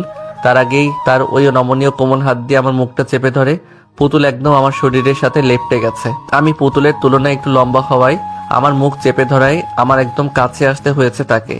আমি পুতুলের চোখের দিকে তাকিয়ে একদম বরফ হয়ে যাই। কি আছে এই চোখে, যার মায়ায় বারবার হারিয়ে ফেলছি নিজেকে। আমার গরম নিঃশ্বাস পুতুলের হাতে আছড়ে পড়ছে। এতে পুতুল শিউরে ওঠে, মনে হচ্ছে শরীরটা এলিয়ে দিল। পুতুল কেউ দেখে ফেলবে। পুতুল আমার মুখ থুবড়ে হাতটা সরিয়ে নেয়। দেখুক, তাতে আমার কি? আমি পুতুলের এমন মোহময় কথা শুনে বেকুব হয়ে গেলাম। কেউ দেখে ফেললে সমস্যা হবে। তুমি আমাকে চুপি চুপি দেখছিলে, তাতে কোনো সমস্যা নেই, আর আমি একটু এসেছি তাতেই যত সমস্যা। এই বলে পুতুল আবার নিজের জায়গায় গিয়ে রান্না করতে থাকে। আমি ওর কাছে গিয়ে ভাবতে লাগলাম, পুতুল সত্যি আর ছোট নেই। ও বুঝতে পেরেছে কাছে আসার গুরুত্বটা। হঠাৎ খেয়াল করলাম পুতুলের হাতে কিসের যেন একটা দাগ। আমি পুতুলের হাতটা চেপে ধরে জিজ্ঞেস করলাম, পুতুল তোর হাতে কি হয়েছে? পুতুল তার হাতটা ছাড়িয়ে নেওয়ার ব্যর্থ চেষ্টা করে বলল, তেমন কিছু না, এমনিতেই। এমনিতেই যে দাগ পড়ে না পুতুল, সত্যি করে বলো। পুতুল পিট পিট করে তাকিয়ে আমতা আমতা করে বলল, তোমার জন্য রান্না শিখতে গিয়ে তেল হাতে পড়ে একটু পুড়েছিল। পুতুলের কথাটা যেন সোজা আমার বুকে গিয়ে বিঁধল। সেই ছোট্ট পুতুল আমার জন্য এতটা কষ্ট করেছে। আমি কিছু না বলে শুধু মায়াবী দৃষ্টিতে তাকিয়ে রইলাম পুতুলের দিকে। রাতে ডিনার শেষ করে পুতুলের রান্নার অনেক প্রশংসা করলাম। এতে পুতুল অনেকটাই খুশি হয়েছে। বউ বা প্রিয় মানুষগুলো যখন আপনার জন্য কষ্ট করে রান্না করে, তখন একটু বানিয়ে হলেও তার রান্নার প্রশংসা করুন। এতে সে অনেকটাই অনুপ্রেরণা পায় এবং আনন্দিত হয়। প্রিয় মানুষগুলো কিন্তু সামান্য একটু প্রশংসা পাওয়ার জন্যই রান্না করে। সকালে ঘুমিয়েছিলাম, হঠাৎ পেটে ভারী কিছু অনুভব করলাম। ঠোঁটেও কোনো কিছুর স্পর্শ পাচ্ছি। চোখ দুটো খুলে দেখি পুতুল আমার পেটে বসে আমার ঠোঁটে লিপস্টিক মাখিয়ে দিচ্ছে। আমি নড়তে গেলেই পুতুল বলে, খবরদার নড়াচড়া করবে না, তাহলে কিন্তু খুব খারাপ হয়ে যাবে বলে দিলাম। আমিও চুপচাপ ওর পাগলামিগুলো দেখতে লাগলাম। পাগলিটা পারেও বটে, দুষ্টুমিটা জেনে ও রক্তে মাখা। প্রথমে আমার ঠোঁটে লিপস্টিক মাখিয়ে দিল, তারপর পুরো মুখে মেকআপ করে দিল, তারপর আমার মুখের সামনে ছোট একটা আয়না ধরলো। জঙ্গলি ভূত বানিয়ে দিয়েছে একেবারে। তারপর নিজেই দাঁতের এক অদ্ভুত ঘর্ষণ দিয়ে বলল, আমাকে পেতনি বলো তাই না? এবার দেখো কেমন লাগে। আমি পুতুলের কথা শুনে মনে মনে হেসে দেই। পেতনিকে পেতনি বলবো না তো কি পরি বলবো? আমার কথা শুনে মনে হয় পুতুলের খারাপ লাগলো, তাই মুখটা কালো করে আমার উপর থেকে নামতে লাগলো। আমি ওর হাত দুটো ধরে আমার দিকে ঘুরিয়ে নিলাম। পালিয়ে যাচ্ছিস কোথায় পিচ্চিটা? পাহাড় সমান অভিমান মুখে জড়ো করে বলল, থাকতে হবে না কোনো পেতনির সাথে, আমি বুঝে গেছি। কি বুঝে গেছিস? শহরে গিয়ে নিশ্চয়ই কোনো শাকচুন্নির খপ্পরে পড়েছ, তাই আমাকে তোমার পেতনি মনে হয়। আমি পুতুলের গাল দুটো টিপে দিয়ে বললাম, তুই পেতনি না, একটি পরীর থেকেও বেশি সুন্দর। তুই মজাও বুঝিস না নাকি? আমার মনের ভাষা বুঝিস না?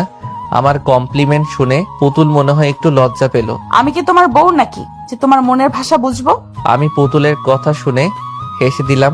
এখন কি আমার পেটের উপর থেকে নামবি নাকি এভাবে পুরো দিন বসে থাকবি? এবার পুতুল আমার পেট থেকে নামলো। আমি ব্রাশে টুথপেস্ট নিয়ে দাঁত মাজতে মাজতে পুতুলের দিকে তাকিয়ে দেখি ঠোঁটে হাত দিয়ে গভীর মগ্ন হয়ে কি যেন ভাবছে। আমি ওর মাথায় একটা চাটি মেরে বলি, কিরে এভাবে কি ভাবছিস? পুতুল কপট রেগে বলল, তুমি আমাকে মারলে কেন? মেরেছি, বেশ করেছি। যেভাবে মুখে হাত দিয়ে চিন্তা করছিস মনে হয় কোনো তুলকালাম হয়ে গেছে। এই বলে আমি বাথরুমে গিয়ে মুখে ধৌত করতে লাগলাম। পুতুল হুট করে এসে প্রশ্ন করে, আচ্ছা তুমি শহরে গিয়ে কোনো মেয়ের সাথে ইটিস পিটিস করনি তো? আমি ভ্রু কুচকে তাকালাম পুতুলের দিকে। আমি উল্টো প্রশ্ন ছুড়লাম, ইটিস পিটিস মানে? প্রেম টেম করনি তো? আমি হাসবো নাকি কাঁদবো বুঝতে পারছি না। প্রেম কি ইটিস পিটিস বলছে মেয়েটা? কি হলো, বলছো না কেন? আরে বাবা না, প্রেম করিনি। সত্যি বলছো তো? এখানে মিথ্যার কি আছে? লেখাপড়া নিয়েই তো ব্যস্ত ছিলাম, প্রেম করার সময় পেলাম কখন? আর যার তার সাথে কি প্রেম করা যায়? আর আমাকেই বা কোন মেয়ে পাত্তা দেবে বল? তোমার মতো বান্দরকে কেউ পাত্তা দিবেও না। এই বলে পুতুল ভেঙচি কেটে দৌড়ে পালিয়ে গেল। ছোটবেলাতে যেমন ইসরে পাকা ছিল এখনো তেমনটি আছে, তবে ওর এই পাগলামিগুলোই আমাদের সুখের সন্ধান মিলিয়ে দেয়। আজ আবারও বাড়ি ছাড়তে হচ্ছে চাকরির সুবাদে। পরিবার স্বজন পুতুলকে ছেড়ে আবারও অজানা ঠিকানায় পাড়ি জমালাম আমি। বেশ ভালোই কাটছিল দিনগুলো। দেখতে দেখতে সপ্তাহ, মাস, বছর কেটে গেল। একদিন অফিসে বসে কাজ করছিলাম, হঠাৎ মুঠো ফোনটি বেজে ওঠে। হাতে নিয়ে দেখি বাবার নাম্বার। বেশ খুশি মনেই রিসিভ করে কানে ধরলাম। হ্যাঁ বাবা, কেমন আছো? আর বাড়ির সবাই কেমন আছে? আমরা সবাই ভালো আছি। তুই কেমন আছিস বাবা? এই তো ভালো। তোকে একটা জরুরি কথা বলবো বলে কল করা। হ্যাঁ বলো। আমরা পুতুলের বিয়ে ঠিক করেছি।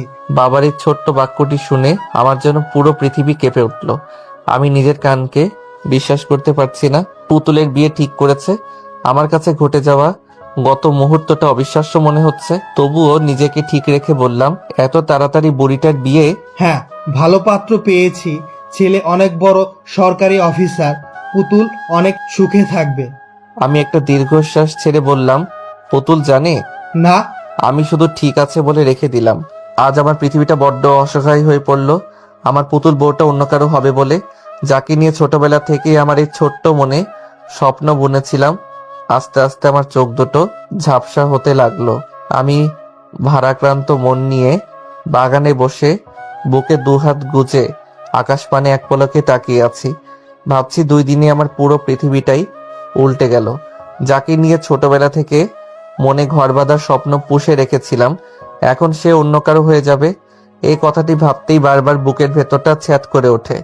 না পারছি নিজেকে সামাল দিতে, না পারছি নিজের অশান্ত মনকে শান্ত করতে, আর না পারছি পরিবারকে কিছু বলতে। কারণ আমি বা পুতুল ছোটবেলা থেকেই বাবার কথায় অনড় ছিলাম। কখনো বাবার কথার উপরে কথা বলিনি। এখনো সেই সাহসটা জোগাতে পারিনি পুতুলকে হারিয়ে ফেলবো। এই কথাটি ভাবলেই বুকের ভেতর দুমড়ে মুচড়ে একাকার হয়ে যায়। যার সাথে জীবনের পুরোটা সময় জুড়ে হেসে খেলে পার করলাম, সেই কিনা অন্যের ঘরের বউ হতে চলেছে। চোখের কোণে কখন পানি এসে বাসা বেঁধেছে টেরই পেলাম না। হঠাৎ পিছনে কারো উপস্থিতি টের পেলাম।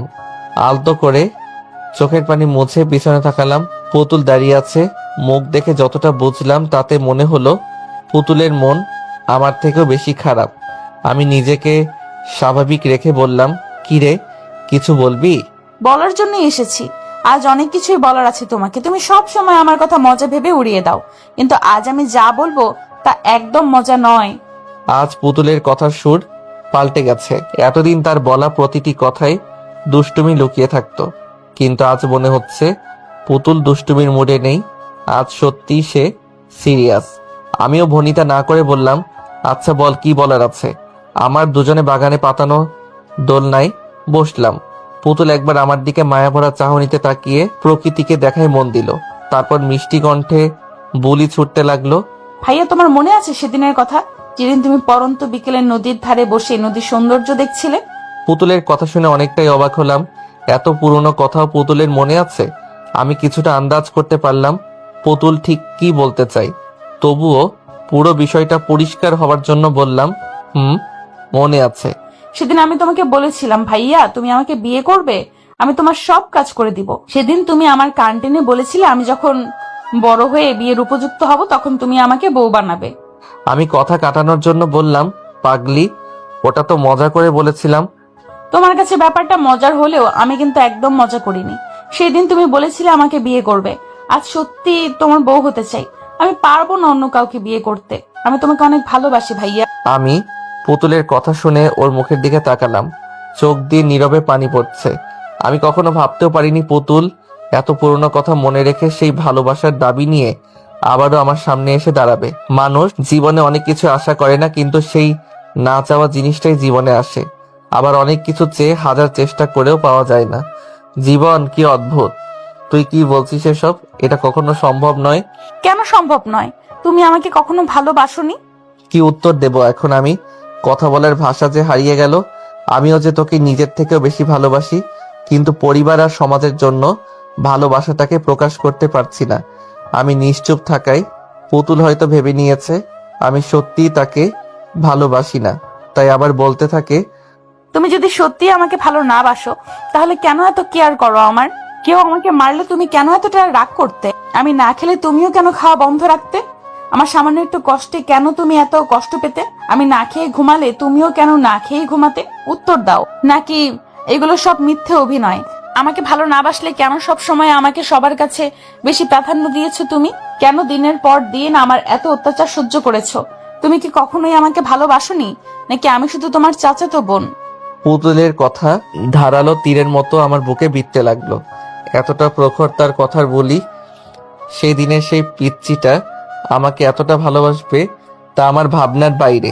আমি পুতুলকে সান্ত্বনা দেওয়ার জন্য বললাম, দেখো পুতুল, এখানে আমাদের ভালোবাসার কোনো মূল্য নেই, আর আমি তোকে ভালোবাসলেও এর কোনো ফায়দা নেই, কারণ আমাদের সম্পর্ক আমাদের পরিবার এবং সমাজ কেউই মানবে না। তুই এই বিয়েতে রাজি হয়ে যা, দেখবি অনেক সুখী হবি।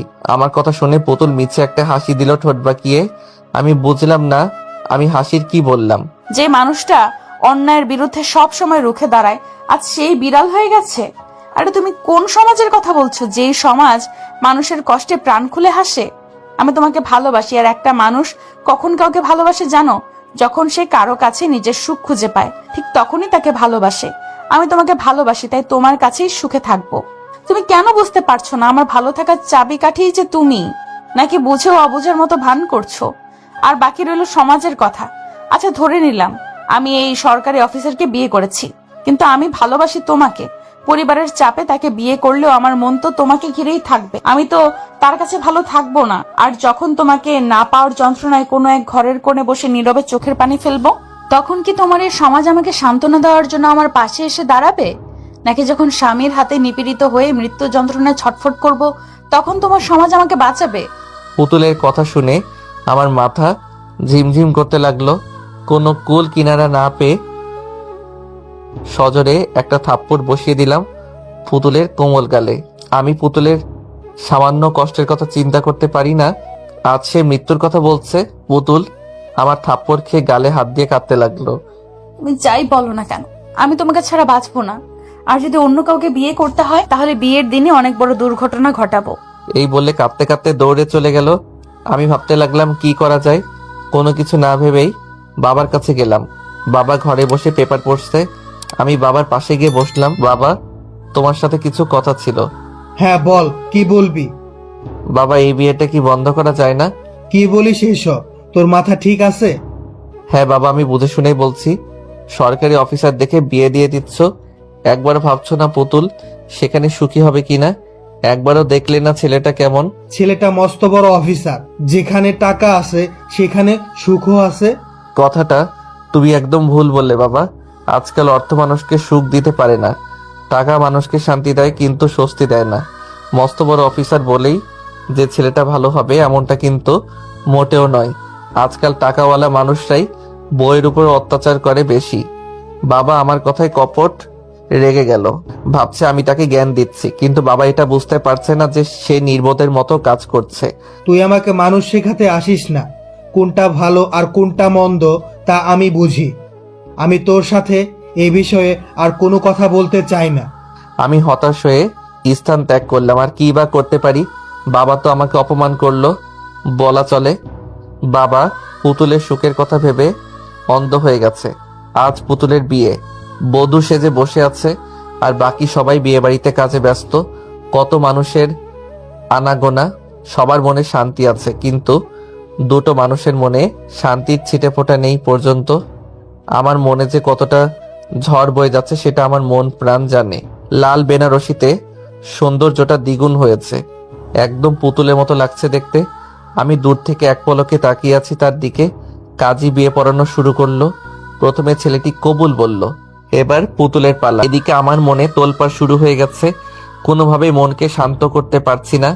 তবে কি আমি চিরতরে হারিয়ে ফেললাম আমার পুতুল বউটাকে, যার সাথে কেটেছে আমার শৈশব, যার কষ্টে আমি কষ্ট পাই? এখন আর কেউ আমাকে মারার জন্য আমার পিছু ছুটবে না, আর না কেউ মিষ্টি কণ্ঠে বলবে, ভাইয়া আমি তোমার বউ হতে চাই। কাজী যখনই পুতুলকে কবুল বলতে বলল, ঠিক তখনই পুতুল বিয়ের মঞ্চে লুটিয়ে পড়ে। এটা দেখে আমি বরফে পরিণত হই, কারণ পুতুল সেদিন আমাকে বলেছিল আমাকে না পেলেও ও কোনো দুর্ঘটনা ঘটাবে। পুতুল আত্মহত্যা। আমি ধপ করে বসে পড়লাম। পুতুল এটা কি করলো? সবাই পুতুলের অজ্ঞান হওয়া দেখে পাগল পাড়া। ছোট মা চিৎকার দিয়ে পুতুলের কাছে যায়। ইতিমধ্যেই পুতুলের মুখ দিয়ে ফেনা বের হতে শুরু করলো। এটা দেখে আমি যেন নিষ্প্রাণ হয়ে গেলাম।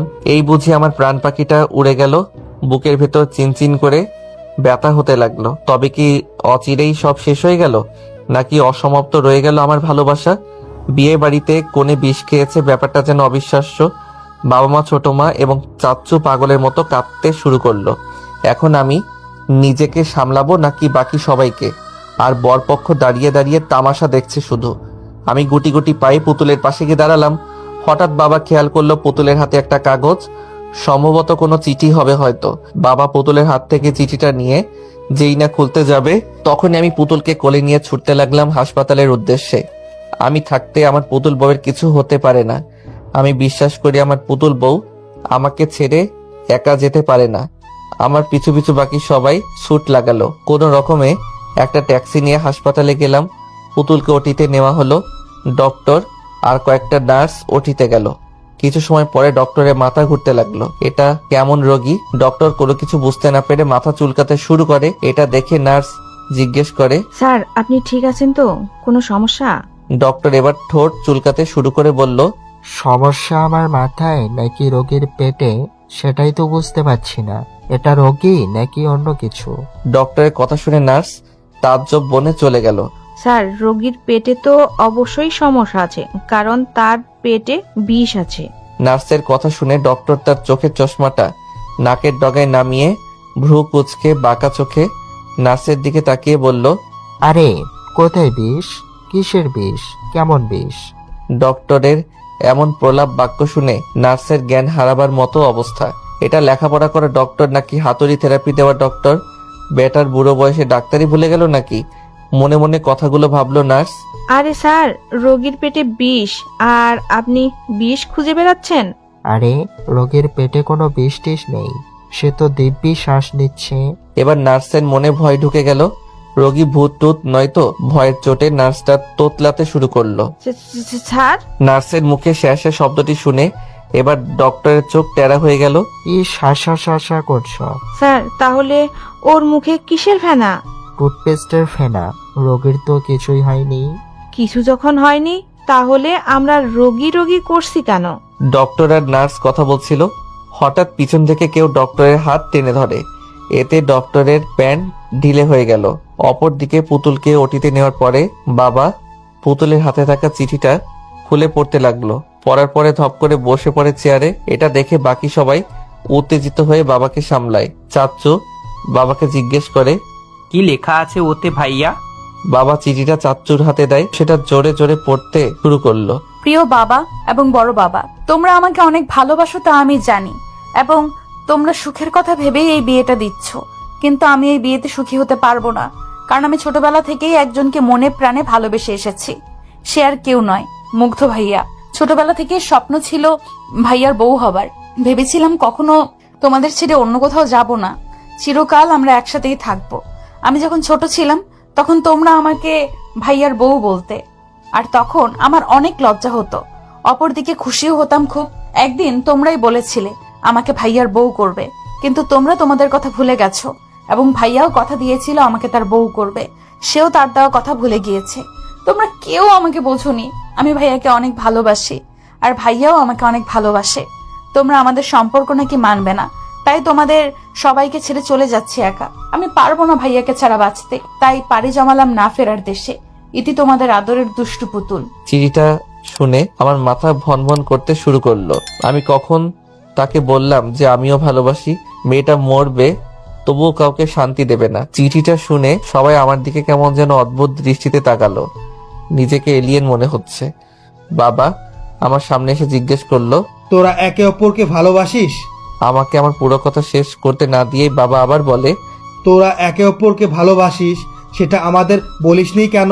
আমি কিছু বলতে যাব তখনই ওটি থেকে ডক্টর এবং নার্স বেরিয়ে আসে। সবাই ডক্টরের কাছে ছুটে যায়। বাবা ডক্টরকে প্রশ্ন করে, ডক্টর, আমাদের মেয়েটার কি অবস্থা? ও ভালো আছে তো? ডক্টর নাগের ডগা চুলকাতে শুরু করে। এটা দেখে নার্স মনে মনে ভাবে, এই বেটার চুলকানির রোগ আছে নাকি? Danger coming coming. ডক্টরের কথা শুনে আমি হা করে তাকিয়ে রইলাম তার দিকে। লেখোকা, এটা আবার কোন দেশের ভাষা? আমি ডক্টরের কথা না বুঝে নার্সকে জিজ্ঞেস করলাম, নার্স ডক্টর কি বলল? আমি তো কিছুই বুঝলাম না। এই সুযোগ ডক্টরকে পচানোর।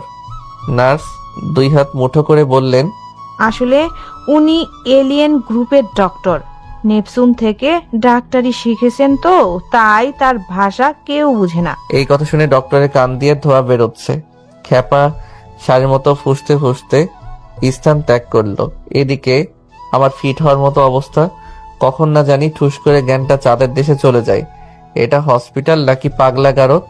চাচ্চু আবার নার্সকে জিজ্ঞেস করে, আমার মেয়ে ঠিক আছে তো? আসলে আপনার মেয়ের অবস্থা বেশি ভালো না, আপনারা গিয়ে দেখা করুন। সবাই তড়িঘড়ি করে ভিতরে ঢুকলো। ভিতরে গিয়ে দেখে পুতুলের করুণ অবস্থা, জোরে জোরে শ্বাস নিচ্ছে। ছোট মা গিয়ে পুতুলকে বুকে জড়িয়ে নিয়ে পাগলের মতো কাঁদতে থাকে। তুই এটা কেন করলি মা? একবার কি আমাদের বলতে পারলি না তোর ভালোবাসার কথা? আমরা তোদের কখনো আলাদা করতাম বল? তোরাই তো আমাদের ভালো থাকার চাবিকাঠি। তাহলে কেন করলি এমন কাজ? সবার চোখ দিয়ে অজর ধারায় পানি পড়ছে। বাবা পুতুলের মাথার পাশে বসে পুতুলের মাথায় হাত বোলাতে বোলাতে বলল, মারে, তুই কেন এত বড় একটা সিদ্ধান্ত নিয়েছিস? শুধু একবার মুখ ফুটে আমার মনের কথাগুলো আমাকে বললে কি আজ এই দিনটা আসতো? তুই তো আমাকে অনেক ভালোবাসিস, তবু আমায় বলতে পারলি না। এবার পুতুল অনেক কষ্টে ভাঙা কণ্ঠে জোরে এনে বলল, বড় বাবা, তোমাকে বললে কি ভাইয়ার সাথে আমাকে বিয়ে দিতে? পুতুলের এমন ভাঙা কণ্ঠের কথা শুনে সবাই ঢুকরে কেঁদে ওঠে। বাবা চোখের পানি মুছে বলল, হ্যাঁ দিতাম। এই কথাটি শুনে পুতুল এক লাফে উঠে বসে বলল, তাহলে এখন বিয়ে দাও ভাইয়ার সাথে। পুতুলের কাণ্ড দেখে এক একজনের চোখ ফুটবলের আকার ধারণ করলো। তো ইতিমধ্যে বুকে হাত দিয়ে ফ্লোরে লুটিয়ে আমি গিয়ে বরের বুকে কান পেতে শুনতে লাগলাম হার্টবিট চলছে নাকি পগার পার। কিন্তু না, এই তো দেখি গান বাজানোর বক্সের মতো শব্দ করছে তার হার্টবিট। আমি কানে কম শুনতে লাগলাম। কে যেন বরের মুখে পানি ঢেলে জ্ঞান ফেরালো। ও ফ্লোর থেকে উঠে বলল, আমি আর এই বিয়ে করব না। এই মেয়ে এত ডেঞ্জারাস, একে বিয়ে করলে 2 দিনের মাথায় আমার সুস্থ হার্ট অ্যাটাক করে কাতায় চলে যাব। আমি নাই। এ বলে ছেলে হাওয়া হয়ে গেল। যা সালা, বর কোথায় ভ্যানিশ হয়ে গেল। যাক, আপদ বিদায় হলো। রাগে চাচ্চুর চোখ লাল হয়ে গেছে। তুই এতক্ষণ আমাদের সাথে নাটক করলি? এই বলে পুতুলকে মারার জন্য হাত তুললো। সঙ্গে সঙ্গে বাবা চাচ্চুর হাত ধরে ফেললো। আহ ছোট, কি পাগলামো করছিস? আমার বৌমাকে মারার কথা আর জীবনেও ভাববি না। বাবার কথা শুনে আমি টাসকি খেলাম। দাদার পোলা কয় কি? আর বৌমা শব্দটি শুনে পুতুল এতটাই লজ্জা পেল যে তার মুখ লাল টমেটোর মতো রঙে পরিণত হলো। বাবা আবারও বলতে লাগলো, দোষটা ছিল আমাদেরই, আমরাই বুঝতে পারিনি আমাদের ছেলে মেয়েদের। ছোটবেলা থেকে এতটা মহব্বত তাদের দুজনার প্রতি। আর আমি তো ভাবতেই পারিনি আমার পুতুল মা এতটা বড় হয়েছে যে সে কাউকে ভালোবাসতে শিখেছে। আমি আজকেই তোদের বিয়ে দেব। বাসর ঘরে ঢুকে দেখি পুতুল জায়নামাজ বিছিয়ে বসে দুহাত তুলে দোয়া করছে। আমার দেরিতে আসাতে একাই নামাজ শেষ করলো। যাক, তবুও তো আমার পুতুল বউটা কেমন দিনী রূপে দেখে অন্তরাত্মা শীতল হয়ে গেল। অবশেষে পুতুলকে ছোটবেলা থেকে বউ ডাকা আজ সার্থক হলো। আমি আনমনা হয়ে পুতুলকে দেখাতে ব্যস্ত। এদিকে পুতুলের দোয়া শেষ হলে উঠে এসে দেখে আমি দরজার কাছে আনমনা হয়ে তাকিয়ে দেখছি। পুতুল আমার সামনে তুড়ি বাজিয়ে বলল, কি হলো? এইভাবে আনমনে কি দেখছো? ভাবুক দৃষ্টিতে তাকিয়ে রইলাম পুতুলের দিকে। মাশাল্লাহ, মুখে সবকিছু ঠিক আছে, কিন্তু কিসের যেন একটা অভাব রয়েই গেছে। আমি পুতুলের কোমর জড়িয়ে ধরে আলতো করে ওর কপালে শব্দ করে ছোট্ট একটা চুম্বন করলাম। পুতুল আমার ভালোবাসার প্রথম পরশ সাদরে গ্রহণ করলো।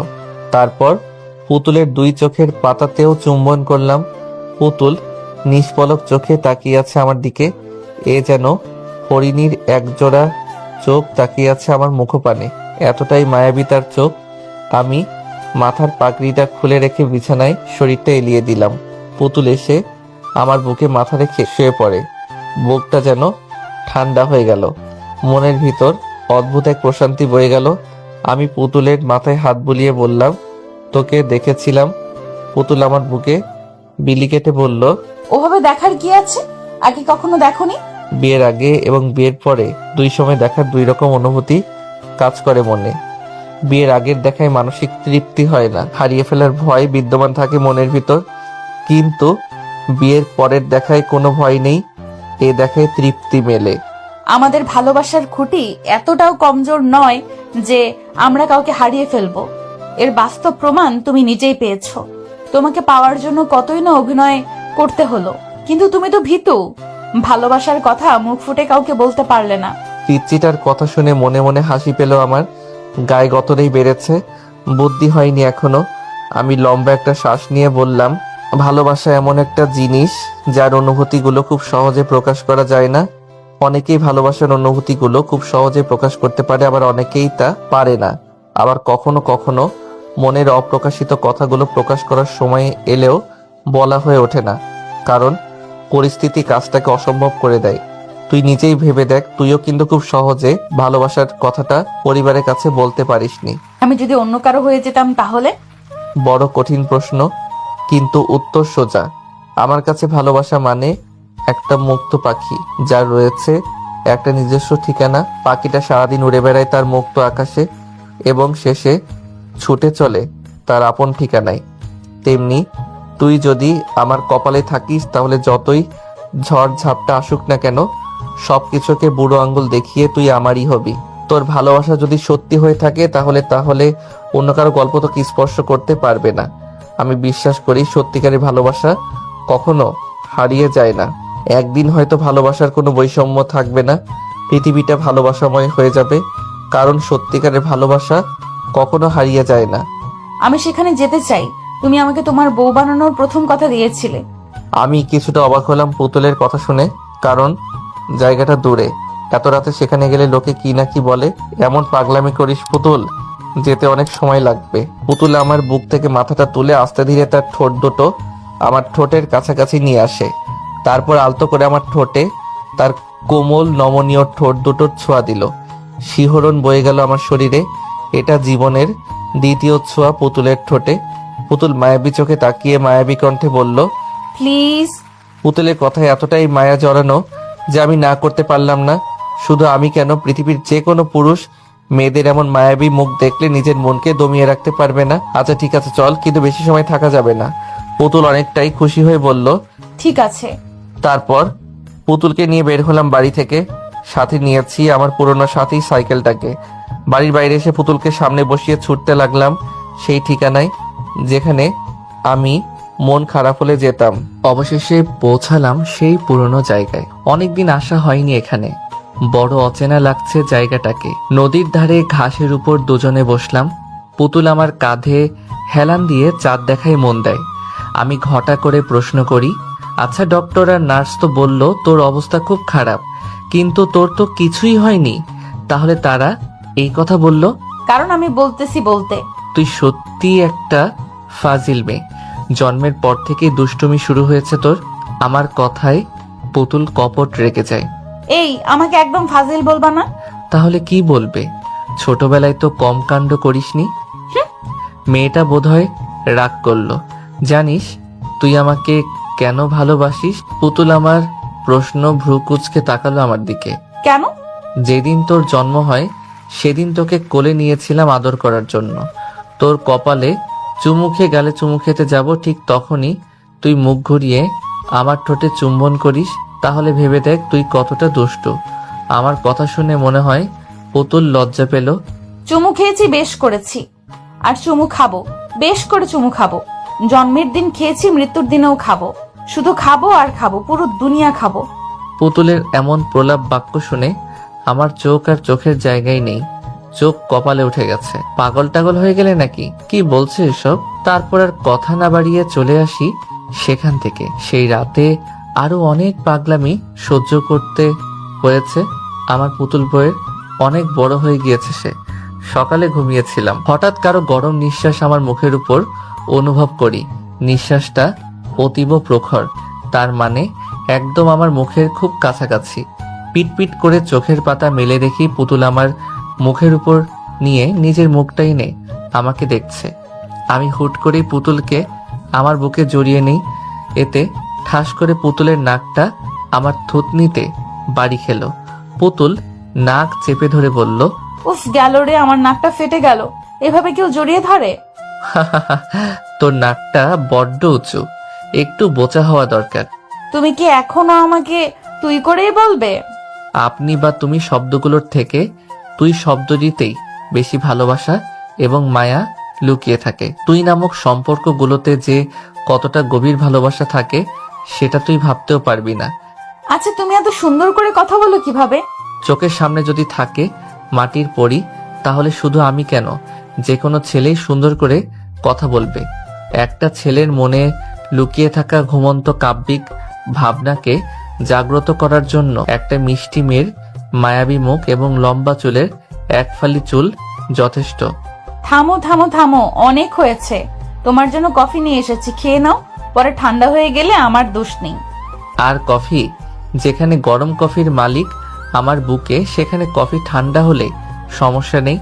হয়েছে অনেক ন্যাকামি, এখন উঠে ফ্রেশ হয়ে বাইরে গিয়ে দেখো কারা এসেছে। পুতুল আর কিছু বলার সুযোগ না দিয়ে এক প্রকার পালিয়ে গেল। আমি কফির মগে চুমুক দিলাম। এটা মা বা ছোট মার হাতের তো নয়। পুতুল আমার জন্য কতটা কষ্ট করছে ভাবতেই আমার মনের ভিতর অদ্ভুত এক প্রশান্তি আসে। তারপর ফ্রেশ হয়ে বাইরে গেলাম। ড্রয়িং রুমে আমার বন্ধুরা এবং পুতুলেরও কিছু বন্ধু এসেছে। এগুলো সব আমার স্কুল কলেজের বন্ধু। আমি তাদের সামনে যেতেই এক বন্ধু বলল, কি রে, চুপি চুপি বিয়ে করে ফেললি আর আমাদের জানালি না পর্যন্ত? এতটা স্বার্থপর রে তুই? আসলে তেমন কিছু না রে ভাই, পুতুলের বিয়ে হওয়ার কথা ছিল অন্য কারোর সাথে, কিন্তু এরপর সবকিছু বলে দিলাম। আচ্ছা চল, বাগানে আজ সারাদিন আড্ডা হবে। আচ্ছা, কিন্তু নাস্তা তো করে নে তোরা। তোর কি মনে হয় রে আমরা রোজা আছি?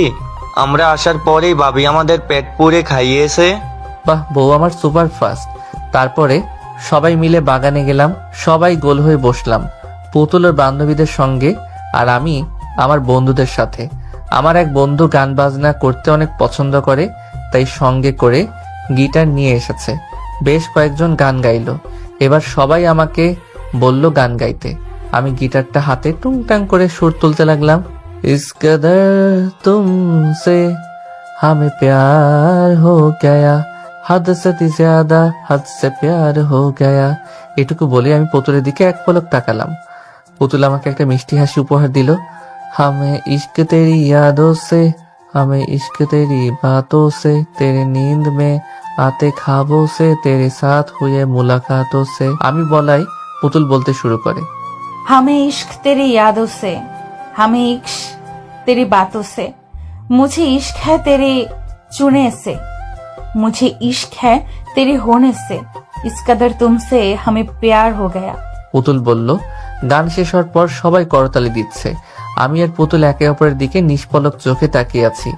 অবশেষে আমাদের ছোটবেলার ভালোবাসা আজ পূর্ণতা পেল। আজ খুব চিৎকার করে বলতে ইচ্ছে করছে, আমার পুতুল বউ, ভালোবাসি যে তোকে, বড্ড বেশি ভালোবাসি।